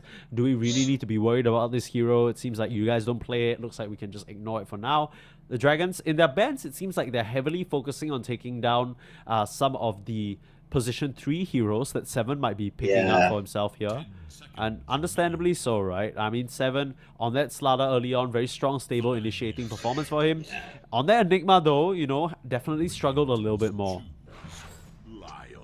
And there's the lion. There we go. So looks like that's going to be. Which way around do they do this? Do they give Jiggly the venom answers to the lion? Can maybe focus on being able to get that blink and be able to get a couple of big initiations off, or do they put Jiggly on the lion and focus on maybe getting the venom answer towards the tags? Maybe I'm not entirely sure. Nah, I think I mean, either way, it's a lethal lane. Although I do think that after last game's success, Moby might be more inclined to snatch the Venomancer for himself, given that he was already doing well against the Witch Doctor.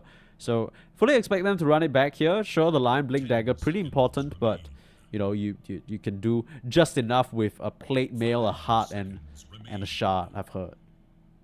Yeah, I think the centaur being back up from his reign. Centaur was, funnily enough, I think Centaur, that was the first hero that I saw Mizrain play back in WL1.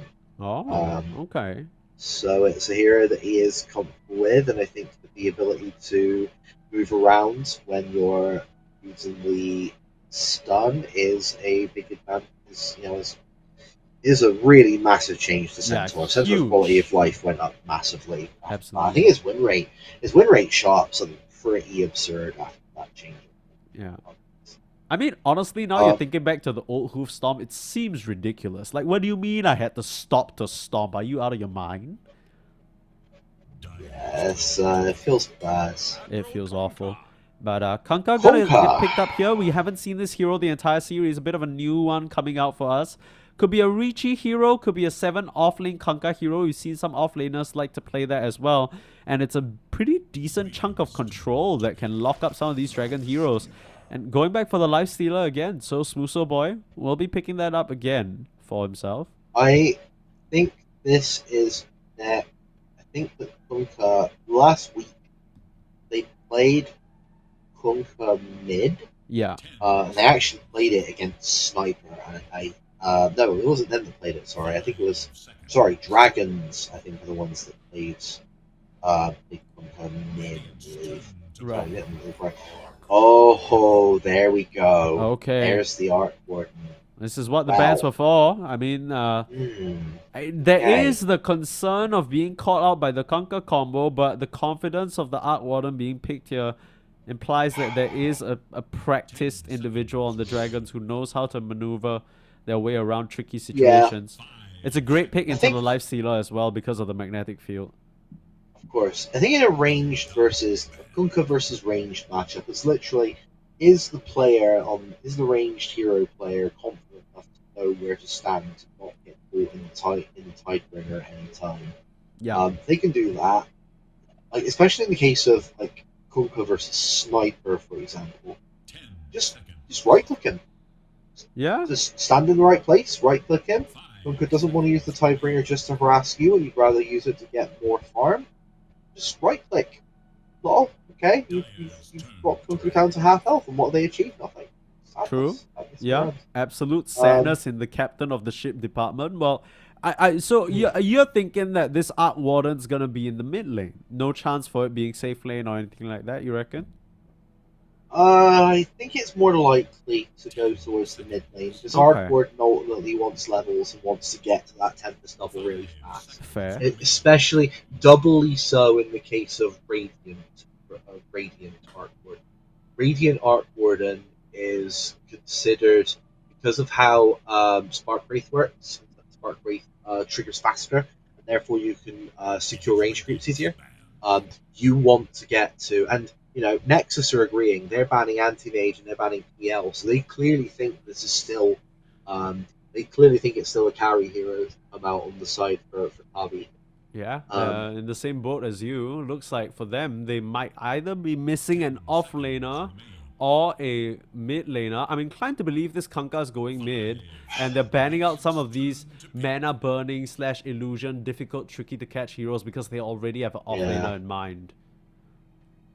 yeah. I think the Viper ban is just Well, interestingly enough, actually, as again in my position as a filthy, disgusting Arc Viper main, I actually 10 don't like playing seconds against Arc remain. Warden, but I don't think yeah, I think it's more about being concerned about what it 5 does to yeah. Centaur. The being able to just turn off his ability to really tank in that in the middle of that fight would be a real inconvenience. And even so, like the way that I suppose the way that Break works now, the Viper Strike, being able to kill the Arc Warden main, is still really useful. Yeah, I okay, think that's a look, wait, very good I point. have a little bit of a sudden off angle that I'm seeing. I'm starting to think that this Kanka might actually be in the off lane because you banned out the AM and the PL, which sure are heroes you don't really have good Yeah, control for, but they're also heroes that don't really care about the Kanka in the lane, right? You can't ever X marks torrent them for an easy kill, which is what Kanka really wants to get as an off laner. So maybe we're yeah. waiting for a last pick mid for Nexus Ricci. He is the drafter after all, giving himself that last Dragons pick seem to think privilege that. to I really see think whether this picking Art Warden has switching gears or whatnot. I think that the dragons thinking that the bands of the Wind Ranger and the Viper, I do think they are thinking about the last pick on Nexus being mids.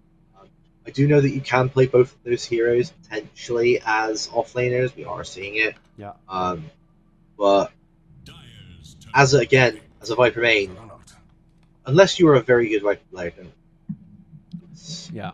So I think the they Viper needs levels. they grabbed the only other hero that honestly I could think of that does pretty decently into Kanka and someone who can naturally avoid the combos regardless of 10 what happens. So seconds. you're never really gonna be too Yeah, scared about a Kanka X Mark setup, although you 5 do need to watch for Venge seconds swaps remain. when you're spin TPing. It's an interesting dynamic up against a life stealer though, because both of them just kind of can be magic immune. Both of them can largely be unscathed in the fights.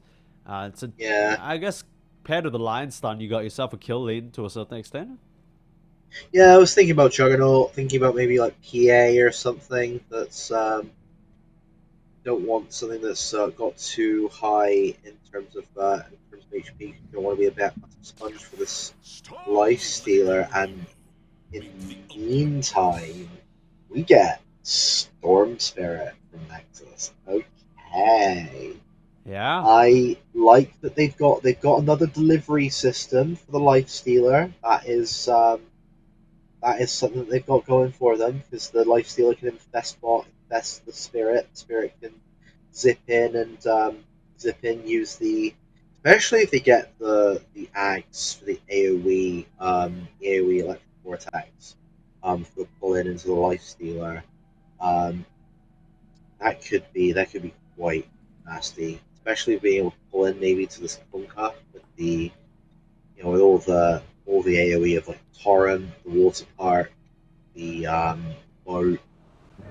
Got quite a lot of sort of AOE potential here. I don't know who I favour either way here. To be honest, yeah. um, honestly, I think this is largely going to be decided on the back of the mid lane and who can really pop off and start. Um, People forget now with the changes to Arc Warden and the fact that you can Prepare for battle. drop his Tempest double um, within like a you don't have to drop it right next to yourself. You can drop it next to somebody. This Arc Warden now has the potential to blow heroes up even better than they ever used to. Yeah. It's scary to think of because you never really had that problem to begin with anyway. If you know what you're doing, so just making it easier for people is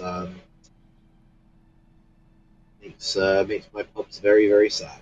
Yeah, I mean, we've seen different styles of Arc Warden come out, where in the past it was very much like Midas into Maelstrom and you AFK farm until Travels and level 2 alt. Right now we're seeing some Arc Wardens decide to get a bit more active, right? Early Spirit Vessels, hey, even some Athoses. And that's what you're gonna need when you're dealing with the Storm Spirit, who... I really like this pick a lot. I think from Nexus, they've selected the correct mid laner to essentially cut through the noise, get to the back line, and not allow Dragons to play the front-to-back fight that they want. You can get these supports. They don't really have good defense because the Centaur will be busy initiating, and you just want to create chaos for your Lifestealer to operate. So a lot of pressure on the shoulders of the Storm Spirit here, for me at least. It looks like there's posturing going down towards the bottom. Oh, looks like the...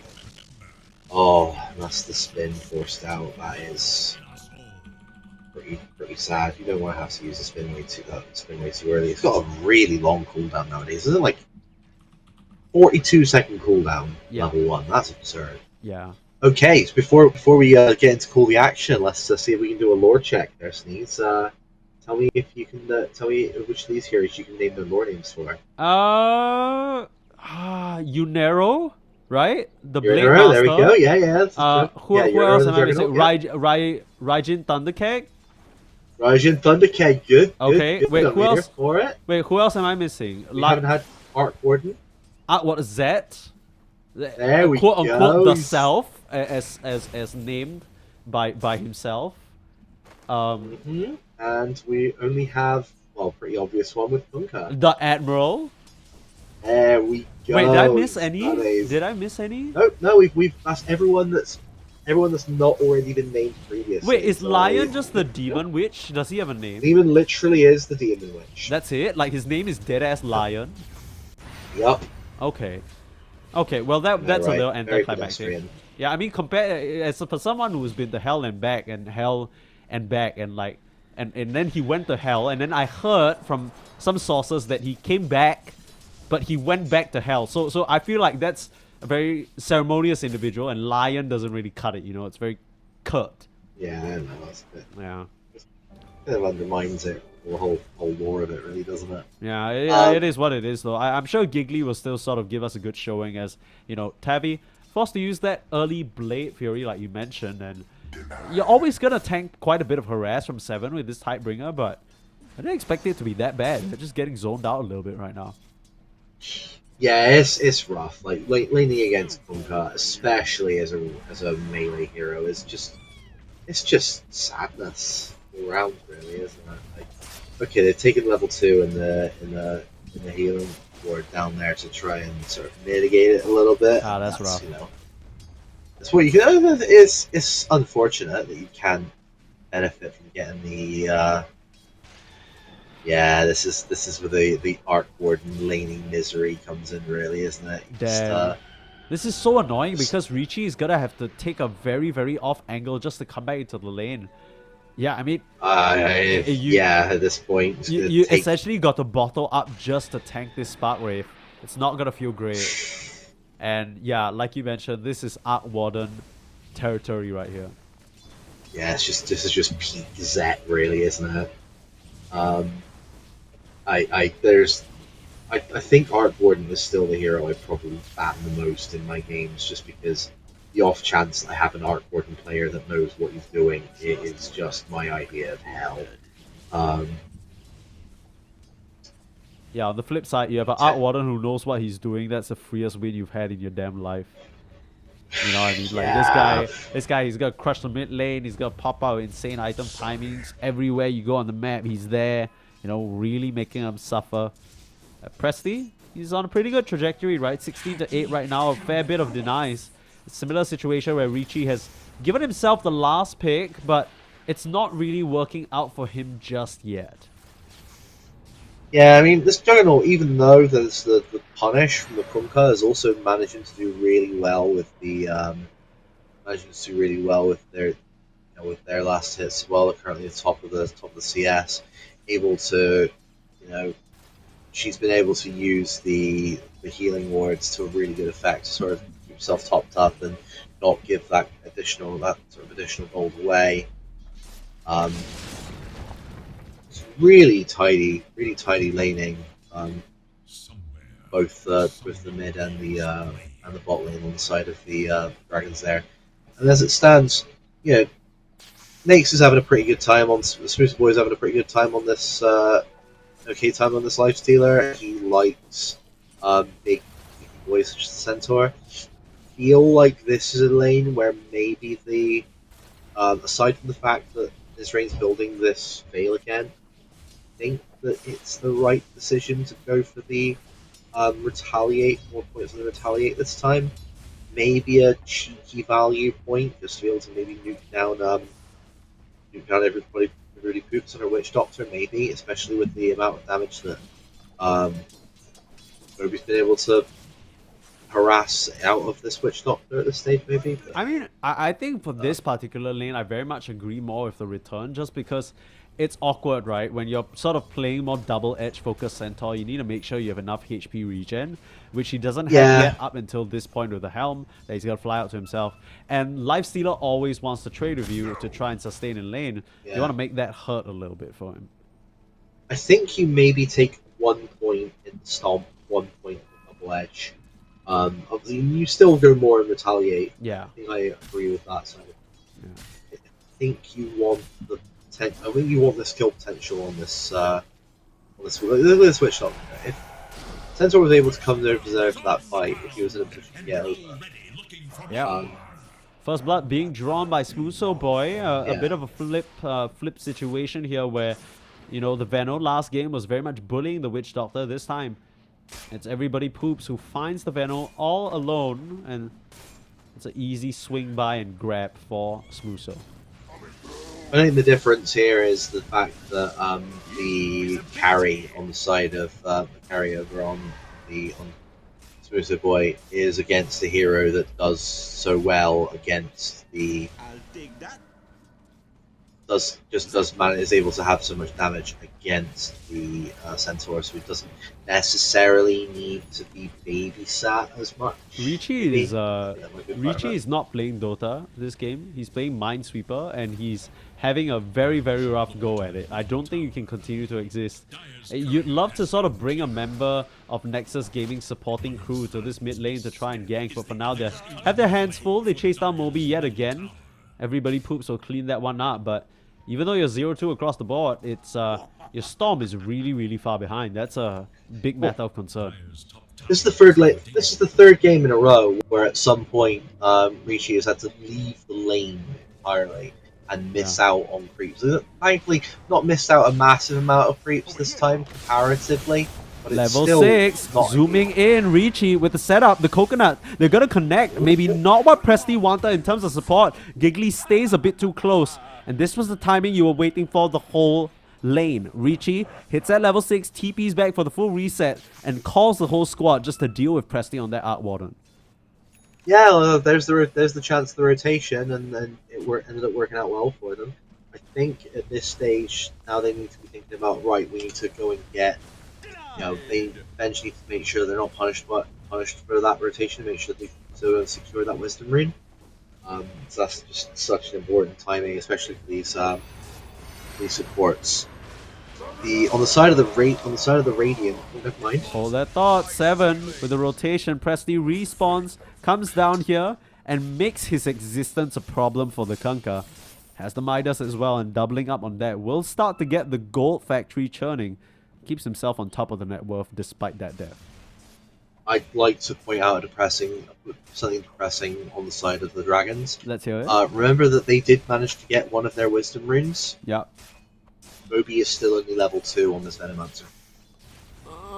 Moby's not having a good one. This guy has not really repeated the same success that he did in that previous game. I noticed this as well. Going for the Orb of Venom is definitely an interesting approach. Well, again, set upon, because on the other hand, Kunkka's not even level 6 yet, and Nizrain is level 7 in the Centaur. So Moby playing really sacrificial this game and wanting to give Centaur as much space as humanly possible. Yeah. Well, Jiggly with the... Yeah, this should be an easy one onto the Witch Doctor, and despite the amp damage Storm around the corner, didn't nearly have enough mana to meaningfully contribute to that situation. Just have to give that one up. There's Storm working on a Witchblade, so you can expect the aggression to really ramp up once he grabs that item. But for now, mode farm camps, mode chill. Yeah, I think the Witchblade just feels like the right choice here. Just be able to get a little bit of everything that a growing Rising Thundercade wants. Really, he wants a little bit of attack speed, wants a bit of mana regen, Oh damn, a Richie. bit of armor against this Jug. Coming through with 4 members of Nexus into the mid lane now. Get the X marks and the dive through, but Richie, he's out of mana. Presti can just stand their ground and deliver the auto attacks, the damage. The last bit of a torrent helps the Storm Spirit secure that hit.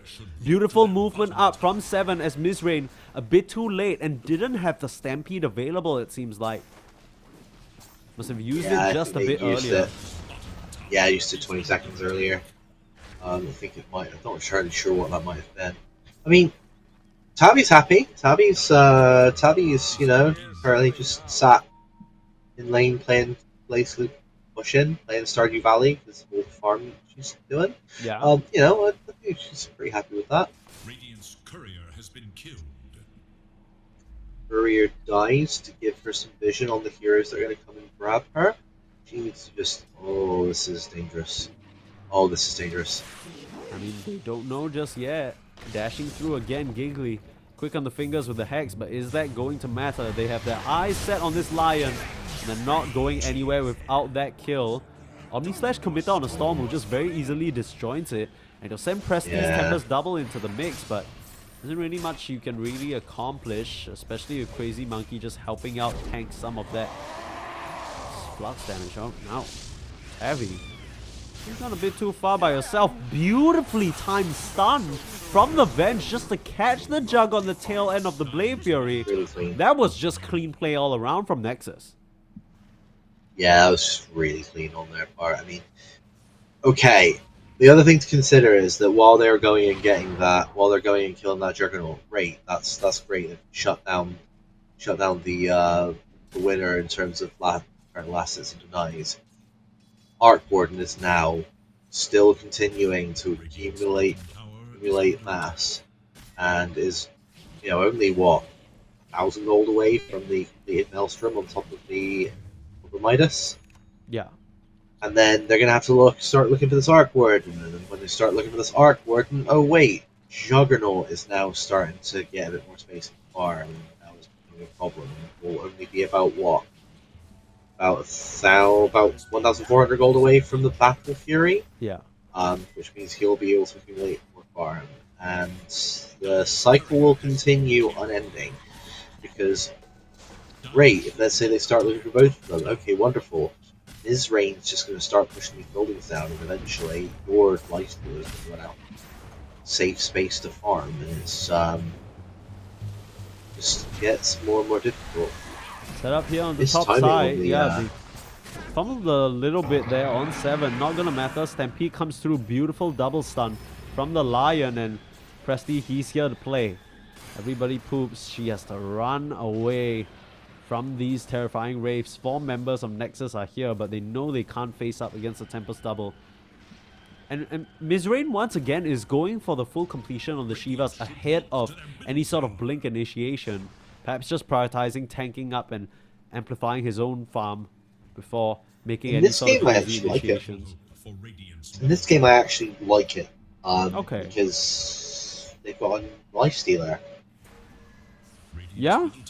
Yeah. Lifestealer will have his ability to heal mitigated. I'm honestly here for that. Yeah, and I mean, it's a very different story from the AA now, because you trade out that anti-heal potential for instant disable. So now you're not too worried about the Centaur necessarily having to connect on the Lifestealer to start a fight. And we'll see whether that comes into play though, as both teams a heavy focus up here on this top side. 2 members remaining for the Dragons as Richie shows himself. Start to the setup. Zap forward, easy first pick off onto Gigglypuff. They love to get this Centaur though. Death Ward pulled in by the the Vortex, sorry.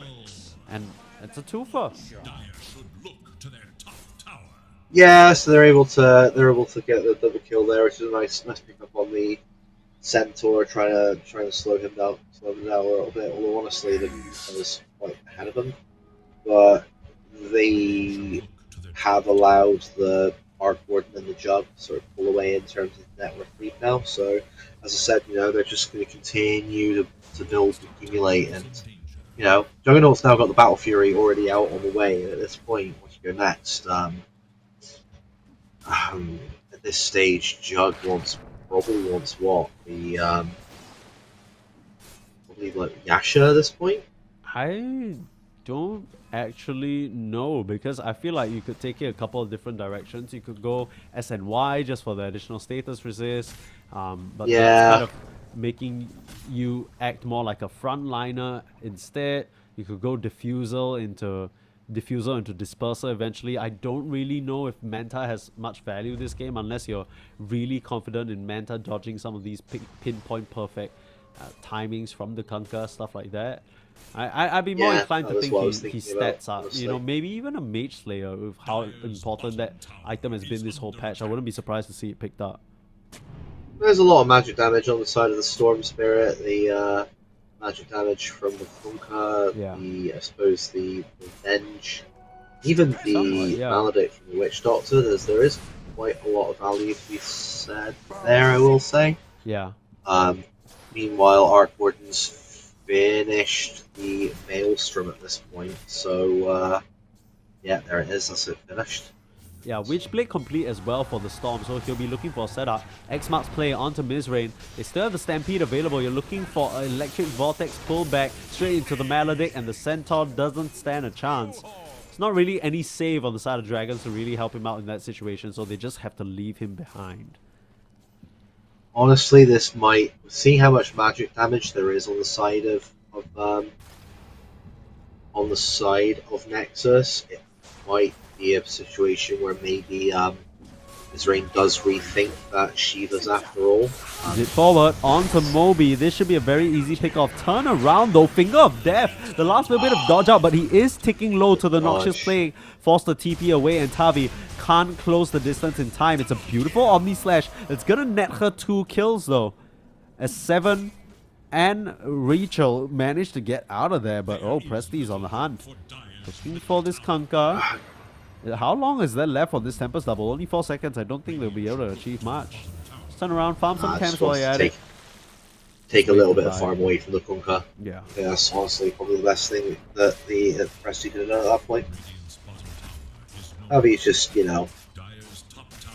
happily going to contribute towards this push with towards Centaur. And it looks like it is going to be the Manta. It's going to be the Manta into the Satanic. I'm not gonna lie, a little bit surprised, but it's gonna suit her very well when that Storm Orchid comes online. Yeah, that is. I think that the Orchid is probably the biggest consideration, especially since that Orchid is only 1,100 odd gold away.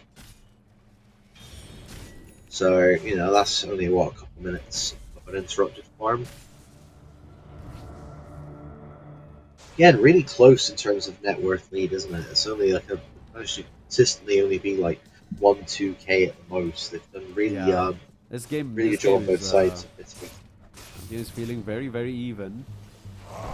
Dragons kind of have a feel like as we get later and later into the game, they don't really have this foolproof late game lineup that they might feel like they do, just because they have the Arc Warden. The Storm Spirit and Lifestealer can get very formidable, and I think we've both watched enough professional Dota, and hell, even in our pubs, to understand just how much of a menace late game Kunkka can be in terms of the Torrent Storm control. Oh yeah, Fort Park is the water park is quite silly, isn't it? It's and especially since Kunkka is most of the way there now, only 700 odd gold. Yeah, just 700 shy, and 7. He's trucking along. The real sort of hero that I've been worried about is actually this Centaur, who once again had a pretty decent lane, but hasn't really been able to translate it to anything. Feels like he's been trying very hard to farm these Shivas for the past 5 to 7 minutes now, and still doesn't have a blink at this point in the game. Yeah. Oh, good lord, what happened there? Stampede, a Just, bit too late as Storm just zips in, sets up a freebie. Didn't even need the Death Ward for that business as Ricci has to zip away. The swap just for safety as well. Yeah. Saving Private Storm in this operation. Still get out. It's kind of one of the dangers of picking the Art Warden in this lineup. You're so susceptible to just being jumped by the Storm. It's interesting that they were able to get a big pick off on this Arc Warden, and yet the net worth seemingly is still going down. Very odd. The second pick off there on the double pick off there on the Lion and the Venoman, so they're just really starting to bowling and just try and push the early advantage of the big scary mid laner being dead. Just trying to see if they can force more reactions. Yeah, they'd love to kind of take down this tier 1 tower and open up a bit more plays for them on the map. A lot of pick-off potential, but not a lot of places to use it. Everybody poops. Hiding on the left side, but that means it's not really able to help Seven, who's dropping very, very low because of the spark waves. Oh, started to chase him down. The formation time. It's so scary. Finger of death. Giggly says, thank you very much. Yeah, I saw them walking towards the rune, and just thought, I think I know how the story. There we go. Yeah, bot side though, again, Ricci setting up another. So even though Ricci had a really rough early laning stage, it's a very similar story to the one we were telling in game number 1, right? He still manages to come out on top, still manages to find opportunities for his team, and it just sets him up perfectly. Yeah, there's really, really good play on the side of the Nexus. Despite the really difficult sort of laning phase a couple of their heroes had, the fact that they're able to stay so far ahead in sort of on both the kill score and the fact that they're still managing to keep, even if it's not a sizable lead at the moment, is still really impressive. But the fact that the Dragons have been able to not take the fact that they've had such a difference in the kills at the moment, just remain resolute, just believe in the build, the fact. Meanwhile, we're seeing top though. Look at this, the delivery system I told you about. Here we go, another easy one onto Moby, and they'll find one more. Why not? Ricci, I mean, especially in these past 4 minutes, he's made this Storm Spirit look so powerful. Who cares about a rough early laning stage? He's the boss of the map now. Every single place that they see an opposing hero, it's just such an easy swing by, pick up, and dip. And Aghanim Scepter complete for 7 as well. Another big item that we were yet to talk about is the fact that Maelstrom is going into a now completed Gleipnir on the side of the Dragons for Presty. I think that a couple of catches with that, and I think this game gets. Especially if they can catch the Storm long enough in the first Gleipnir. I think if you get the first Gleipnir, then you stun with. I think if they layer their stuns really well, I think they can kick off this Storm Spirit. You get even a little bit of miscoordination. I think that's a lot. Yeah. Try for a setup onto 7 there. The Lightners will come out. So will the Raves, but a zoning Death Ward just to scare them away. Works out. Yeah.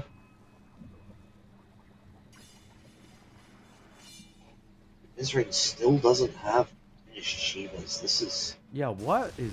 This Centaur has completely hit a brick wall.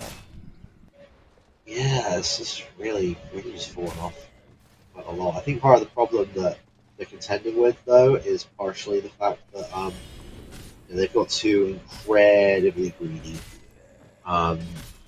heroes in the form of the Arc Warden and the Jug, so that there's not really much space on the map for Mizrain to farm it, which is another reason why I think it might be more important to get Link finished first. But at least having the Shivas, if they can get in for this, they can get close Hunt enough is to on, maybe straight save onto the these. supports again, and they don't stand a chance. Silence onto one, burst out onto the other, but they've walked straight into Mizrain's trap. The Storm gets them both as Nexus, the delivery system, just serves up their cause on a platter for the Dragons lineup. Presty's gonna say thank you very much. Triple kill, and they're looking for more. Crazy Monkey, he's in a little bit of trouble as well. Get the touch out. Tavi starting with the chase, doesn't spin away in time, and will get held in the spot. And that is not what Nexus wanted. Okay, so that Shivas has already justified its purchase immediately. The layering of the stuns, like I told you, like the really just perfect there on the side of the dragons. They did really well in just really clean, get 2 big cores there on the side, and immediately they've turned a deficit into a net worth lead now. Yeah. So this now can get pretty spooky, and even little things like the fact that Jiggly now has the Lion Shard, which means that it's now a relatively easy to obtain, thankfully free BKB. A lot of value in that. Again onto Presti, and I mean, regardless of what you build, it's so hard to stop that from happening. You don't have any native save on the Dragon's lineup, and Ricci, he's still going forward as well, tanking the full Omni Slash and Finger of Death. You gotta watch yourself running up to the high ground like that. Look like this Centaur trying to set up, still has the Stampede available. It could be falling for a trap. Dragons, they're baiting you in. Water Park gets used to no avail. Swap back into the squad, but he still has an... Oh no, he doesn't have an Omni, doesn't have a spin, doesn't have help. Stampede comes too late, but there's the Shivas chop down on the Life Stealer. At least you get a 1-for-1 return. As Really Dragons, good spell casting on both sides there, honestly. yeah. The swap into the boat, that was chef's kiss. Unfortunate that that the snake still died as a result of it, but Yeah. honestly, just really solid play. And Gigglypuff still looking for another Everybody Poops. Gonna get Solar crested up by an ally as Mizrain still trying to run forward, but like we mentioned, no blink, no case. There comes the Storm zipping through straight onto Giggly again. Target numero uno. Yeah, Will just get taken stop out. that lockdown. Don't want her to be able to sable you in the fights, especially if there's a nasty surprise in the form of another arc waiting for you. So, Yeah, I mean, it's really been great ideal. recognition from Ricci this entire game to understand that Giggly is the real only person who could sentence him to death. And every single time you see these jumps, he's instantly offering onto her, not allowing the Lion to cast any spells. And it's really extended his life. 11, 2, and 6. It's an outstanding performance from this mid Storm, who I don't think you kind of clock that mileage in terms of how many kills he's been a part of. If you saw his early game, you'd assume he's a lot further behind. Yeah. Meanwhile, Dragons taking their Tormentor. They'll get the shard for the Venomancer. It's a Noxious Plague. I suppose It's latent toxicity, and here's the crazy thing. latent toxicity. It Yeah, works yeah, on of course. rage. So when you pop rage, you actually get Really? stunned. Yeah. Now the Wow. stun isn't really that significant. It's 1.6 seconds, but the annoying thing is that it's so unimpressive that I think most of the times people do not realize it. Right? So you're raging, you pop rage, that's a large degree of your rage duration being, neutralized, like 1.6 seconds out of 6 seconds. That's pretty significant. And then you think you're auto attacking, you think you're life stealing. Hell, you might even think you're toggling your armlet when you're stunned, and that might just be enough to kill you off. So Muso Boy needs to be very careful here. Wait, does it? If you if latent toxicity goes off first, does it still stun you even though you're raged? In theory, Yeah, that's. Oh yeah, because it doesn't. Well, it's supposed to make you debuff immune, isn't it? No, as in, so you cast latent toxicity on the fella, he casts rage, and then rage dispelling the latent toxicity stuns him for 1.6 seconds, and after the 1.6 seconds, he's still raged. For That's the remaining wild. 4.4 seconds. Right? It's like, so I couldn't believe it as well, but it works on so as long as it's a dispel. So I guess what you're trying to ask is that if you cast latent toxicity on an already raged life stealer, it doesn't do anything because he didn't dispel unless he like mantas it or something. You know what I mean? Meantime, looks like Dragons are looking to set up a fight. Less of a fight and more of another pick-off on the Gingli. Beautiful bounces on that coconut. Everybody poops. Pops that ultimate straight onto Mizrain and is dealing with the Centaur and the Lion all by herself there. Richie able to juke out that Omni Slash and forcing the spin out Tabby. Trying desperately to salvage this fight for her team. Has at least gotten Smuso Boy with the help of Presti. Taking down that Witch Doctor as well, making it a bit more of an even trade in the favor of Dragons. Yeah, I wouldn't say it was a salvage. I would absolutely say that was a win on the side of the Dragon. They killed the carry, and carry in their pause. Killed the carry in the pause 4 or 5. I can't remember where. Five. I can't remember where 5 was. Yeah, Yeah. it was in exchange for the pause 5 and the pause 3. Yeah, that's a trade. I'll take every time. Every time. Yes, please, thank you. You know, that's just going to mean that Jug's going to be able to keep farming and get even bigger. I mean, we've now got the butterfly completed on the Juggernaut. When did that happen? Good lord, I missed that. And then we're going to have this, the attack speed is on that, on top of getting this tanks that they're now building. This now gets very scary for so super careful about how and when they group. Yeah, we're starting to see some of the scary businesses of dealing with Venno who's ahead. Anytime you walk into any jungle area or side lane, there's a ward spotting you out. You need to watch yourself. Yeah, there's a very... This water park has yet to really do much so far, hasn't it, Luke? Yeah, it's been... It's just the placement of it's been quite underwhelming. I think there've been some times where if the Kunko maybe had been a little bit bolder and maybe more a bit further forward, which I appreciate is difficult. You don't want to end up getting melted by the Sark Warden, but it's really hard to be able to have it be too effective when they're stood further away from it. Yeah, and now this is a relatively easy Roche. It's interesting that it's still going on the Juggernaut on the Centaur. The Centaur hasn't been able to pull the aggro properly, but Tavi's just healing. Who cares? You have the Aegis to Tavi, which I can understand, although I do wonder whether it will be more useful on the Presti, because he seems to be much more of a key target than this Jug has been. And then yeah, the he's strategy dying with more. Tavi seems to be just ignore her and hope that she doesn't chop all of us down by the time we deal with her teammates. So I'm not sure how effective that's going to be for sure. It does, however, mean that she can finish the Ags with impunity. There is Vision and double stun up onto both Seven, and the Witch Doctor will start spotting out the rest of their opposition with some of these Wraiths. And yeah, it's just that felt like a one blink hoof stomp and that would be 2 easy kills, but seems like the Centaur wasn't near enough. I think also, as much as anything else, having the just the fact that they haven't had to use any of their sort of big initiation, which also I suppose another part of the reason why they give the Aegis to Tavi is that she can. Oh, looking at this. Oh right. One of those, huh? Yeah, it is one of those. And we'll be having many more of those as we're at the 32-minute mark.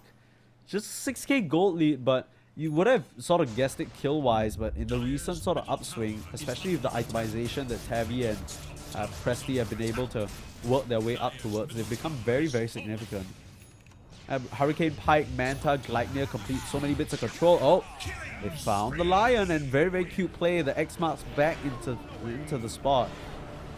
Allows the Storm to just basically full reset. That's not going to stop his push though. There's still X amount of seconds where this Storm's having to wait to recover all his mana though, which means that Tavi can just hit buildings with impunity, Yeah, Stampede. Speaking of impunity, they're going to try and deny that. Another zip through, but it's onto a magic immune Juggernaut.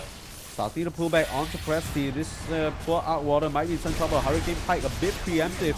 And the Omni Slash still manages to slice down his opposition. Another trade out for Mizrain. And the Storm Spirit doesn't stand a chance. Presti, he's just reached a point where it's a bit too strong. You're going to buyback on the Storm now. 3 more buybacks available, popping them all out. Nexus Gaming, this is the stand that they have to make right now. But they don't manage to chase for more. No more mana on the Storm means that all you're getting is the Tempest double illusion.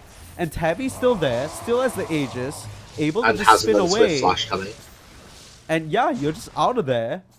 Buybacks for what? Nexus Gaming, they can't really punish any further. Jeez, that's a finished basher on top of everything else now for this juggernaut. Oh jeez. Okay. Yeah, this is scary now. Do you what? Do you just temporarily swap out the boots at this point? Or are we at no boot? Are we at temporary no boots gaming while there's the Aegis? At 35 minutes? I don't know. Like, I'm trying to that's- figure it out. Things are looking a bit tricky. Like they can just getting trickier and trickier for Nexus. It feels like they need to grab a pick, but you know, maybe a crazy swap from Crazy Monkey, maybe another one of these just random dives in with the X marks, but you just don't have enough time. Giggly almost goes down again, living on a sliver. Will just blink back up to safety. I tried on to Tabby again, but the Omni almost just kills off Richie in one fell swoop. Jumping forward with his rain there, but not able to connect. Oh. And uh-oh, now Jug in some trouble. Still has the second life. We have to keep that in mind. But the Death Ward coming out from the Witch Doctor cleans up too. Both Moby and Mizrain out of the picture. And you have to respect it. The Storm has fully reset. We'll be able to zip forward and find the back line. Speaking of the back lines, Giggly already going down. Next to be targeted might be Presty. So turning their sights on the Jug, splitting, dividing, and conquering. Striking the Dragons at their weakest, forcing the Voodoo Restoration out. With the whole Legion of Presty and his clones, will be able to mop up that Witch Doctor. That's a dieback. Still a 4v2 situation. 2.5 if you want to count that second life on the Jug. And they'll work down that tier 3. Looking at the rack, at least claiming that before they head off. Will be successful in doing so. Yeah, imagine going 4v2 and still feeling you're absolutely fine to go and get the rats. Like that's currently where we are. There's only 30 seconds left, however, on that Aegis, so Javi does need to be mindful. Yeah, might have to be a bit more careful. Silent stop. Looks like the first life is gonna go down. Tidebringer will finish that one off. Presty doesn't have the most mana to back his ally up, but Moby is here as well. And they don't want to challenge that Jug with basically full resources. Omni Slash still available. Look at the high ground. The Kunkka daring them to move forward. But not enough mana for the Tidal Wave. Come through with the Swift Slash. Spin away from Smooso Boy. The Omni still preserved. And the Storm, you know, he's desperately trying his best to zip, clear these waves, pressure out Dragons, but they can't be phased right now. Come back with a healing ward and come back for your racks. Actually get the first set. Uh-oh, Moby left behind, high and dry. Here comes Gigglypuff, stun up. The Omni is not going to connect. As Storm was able to X-Marks his way back to the base, but not so lucky on the Lifestealer as he just gets chopped down to size. Excellent decision making from the Jug to make that move. And oh no, now the Storm's gone as well. 100 seconds, Nexus. They're on their last legs here. It's only the captain of their ship ready to potentially try and hold off the aggressors. Haven't been successful in stopping Tabby so far. Another healing ward. Starting to feel a little hopeless. Ultimates expended to no avail. And you're 40 seconds down. Dragons, they can smell it right in front of them. They want to end this game. Yeah, the ult killed a Tempest double that's going to be here in checked notes. 50-second cooldown. Yeah, no, that's sadness right there. Yeah, at this stage, like Tavi and Tavi on this Jug just doesn't feel really stoppable, especially with things like this Swift Slash. They can just blow up one of these supports with basically with impunity. Speaking of blow up the supports, Giggly with another finger. Easy pick off. Now the Lifestealer is back. Could try for a Mega Creep-esque defense, much like Dragons were making in that game number 1, although their heroes definitely a lot trickier to work with. Mega Creeps have been claimed. Nexus, last chance here, but 7 just gonna go down. 95 seconds without your Kunkka. Storm not gonna connect, but it's not gonna matter. Giggly just lines it up, and Mizrain can't get the last touch, but it's Muso Boy in a 1v1, 1v2 now. No more help, and GG is called in the best of 3. We go the distance, and it's a reverse sweep from the Dragons to take this game out of the hands from Nexus. You heard it from 7 himself. All was good until you picked Arc, and I couldn't agree more. Yeah, that's a little bit of salt. I'd say that's a little bit of salt coming here from the side of Nexus. I think I remember them being a bit salty about there being an Arc in the last game as well. But I can appreciate. I can see where they're coming from. It's a sad time having to deal with an Arc Warden, but it Yeah. doesn't change. They banned it in the previous games. They didn't ban it this one. What do they expect to happen elsewise? You know what I'm saying? Yeah, really good, really well played from everybody. You know, it was again, they managed to sort of keep it on an even keel for quite a little while. They were even ahead in terms of the kill score, in fact, they were ahead of the kill score the entirety of that game. Yeah. But Dragons just played really smart. They kept, like I said, I pointed out that if you go and put all your eggs in the kill jug basket, great, Arc Warden's gonna farm. Go and kill Arc, great, Jug's gonna farm. What do you do? Yeah, What do? I'll be honest. It kind of felt like they didn't really slow down the jug in any sort of meaningful capacity. Tavi was still able to hit a stride, and excellently at that. You ban out so many carry heroes, but you still haven't really been able to threaten her throughout the early stage. You know, you want to sort of be killing this jug off pre-Battle Fury. You know, hell, even post-Battle Fury, a couple of minutes in, you want to slow down that crazy amplification and farm. But Tavi was just able to ramp up to the point where she could just Omni Slash, and suddenly Nexus heroes are just gone, completely obliterated. And big congrats to the Dragons, the grit to come back 2-1 in this series, reverse sweeping their opponent's Nexus. But of course, big props to Nexus as well, right? I think they put up a really good fight, took us the distance, made the Dragons sweat for it. Hell, even made them have to pick Arc Warden, so that's definitely something. Yeah, but we do have the brackets available, so let's hop over to that right now and just take a look at how things have shaken out. So we just watched Dragon versus Nexus Gaming, but maybe you can tell me a bit this one, Lude. Robins versus Pit Ponies was seemed to be a quick one. We say it was a quick one. The actual game, first game went on for over an hour. They also had Arc Warden in their first game. My goodness. But then in game 2, the Pit Ponies got vetoed, much like Nexus did in the friendlies last week. Right. So, yeah, it's the Dragons are going to have a massive uphill battle. They're going to have a massive uphill battle next week. Robins are the clear favourites. They have a player playing with them that actually was trying to qualify for the Neptune Duck, which is pretty terrifying. Yeah, but I mean, Dragons, they've already overcome a pretty tricky situation. You know, they have that grit, they have that spirit, and that's what we're here for. I mean, hopefully that will make for very exciting grand finals next week.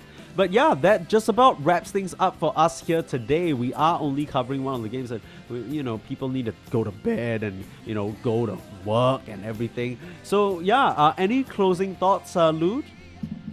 Oh, just that we had a really compelling, really enjoying series start to finish. The fact that it went the distance, the fact that game 1, we had all the twists and turns, we had Rapier Gaming, we had dropped Rapier Gaming, and the fact that, you know, the Dragons were able to, there was a section where I think if they would have kept cool heads, I think they could have even taken game 1, even against Megas. There was a part of the game where I actually kind of thought it was kind of in their favour, and a bit of poor coordination in that last fight really kind of ended it, that first game for them, but they were able to remain resolute, they were able to pick themselves up, dust themselves off, they were able to have a really strong showing in game 2, and then game 3, after 15 or so minutes, it just didn't. The fact that they hadn't really been able to shut Jug down, it just was starting to pull away from them a little bit, and then I'd say sort of after the sort of 25-minute mark, it just felt quite apparent that they're not going to have what they need to shut everything down on the side of Nexus, so that the Dragons were able to pull away with another dub, and this is the team that just keeps on pulling it out of the bag, and if they can pull it out against they can pull it out against the Robins next week, that would be amazing. But either way, all I just want some good, entertaining Dota, and I'd like to think we provided that this week. Oh, absolutely. I mean, these games have been. What more could you ask for? And honestly, with the grit and sort of attitude that I think the Dragons are approaching, I think regardless of how the games go, we're in for a good one. Of course, that will be next week, same day, same time starting. In case you missed out, it's going to be Monday, 7 p.m. back on this stream, and we'll be bringing you the action. Will it be what is quote unquote the expected outcome? I don't really think so. I think Dragons got it in them, but you'll have to watch to find out. But for the last time tonight, it's been Permasneeze and Lude. And we hope you have a great one, and we'll see you next Monday at 7 p.m. Ta-ta! See y'all, everybody. You see my sparking light, a million of your darkest nights. My arms will wrap around you and just hold you as tight as my body will allow. Just open your eyes. You will see me when you look into my eyes, and when you hear me cry, I will need my mother's lullaby, because I'm human, because I'm human, because I'm human, because I'm human.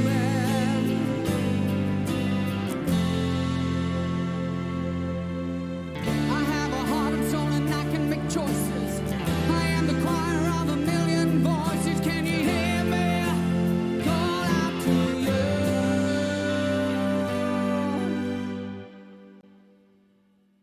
Can you see me? Can you look into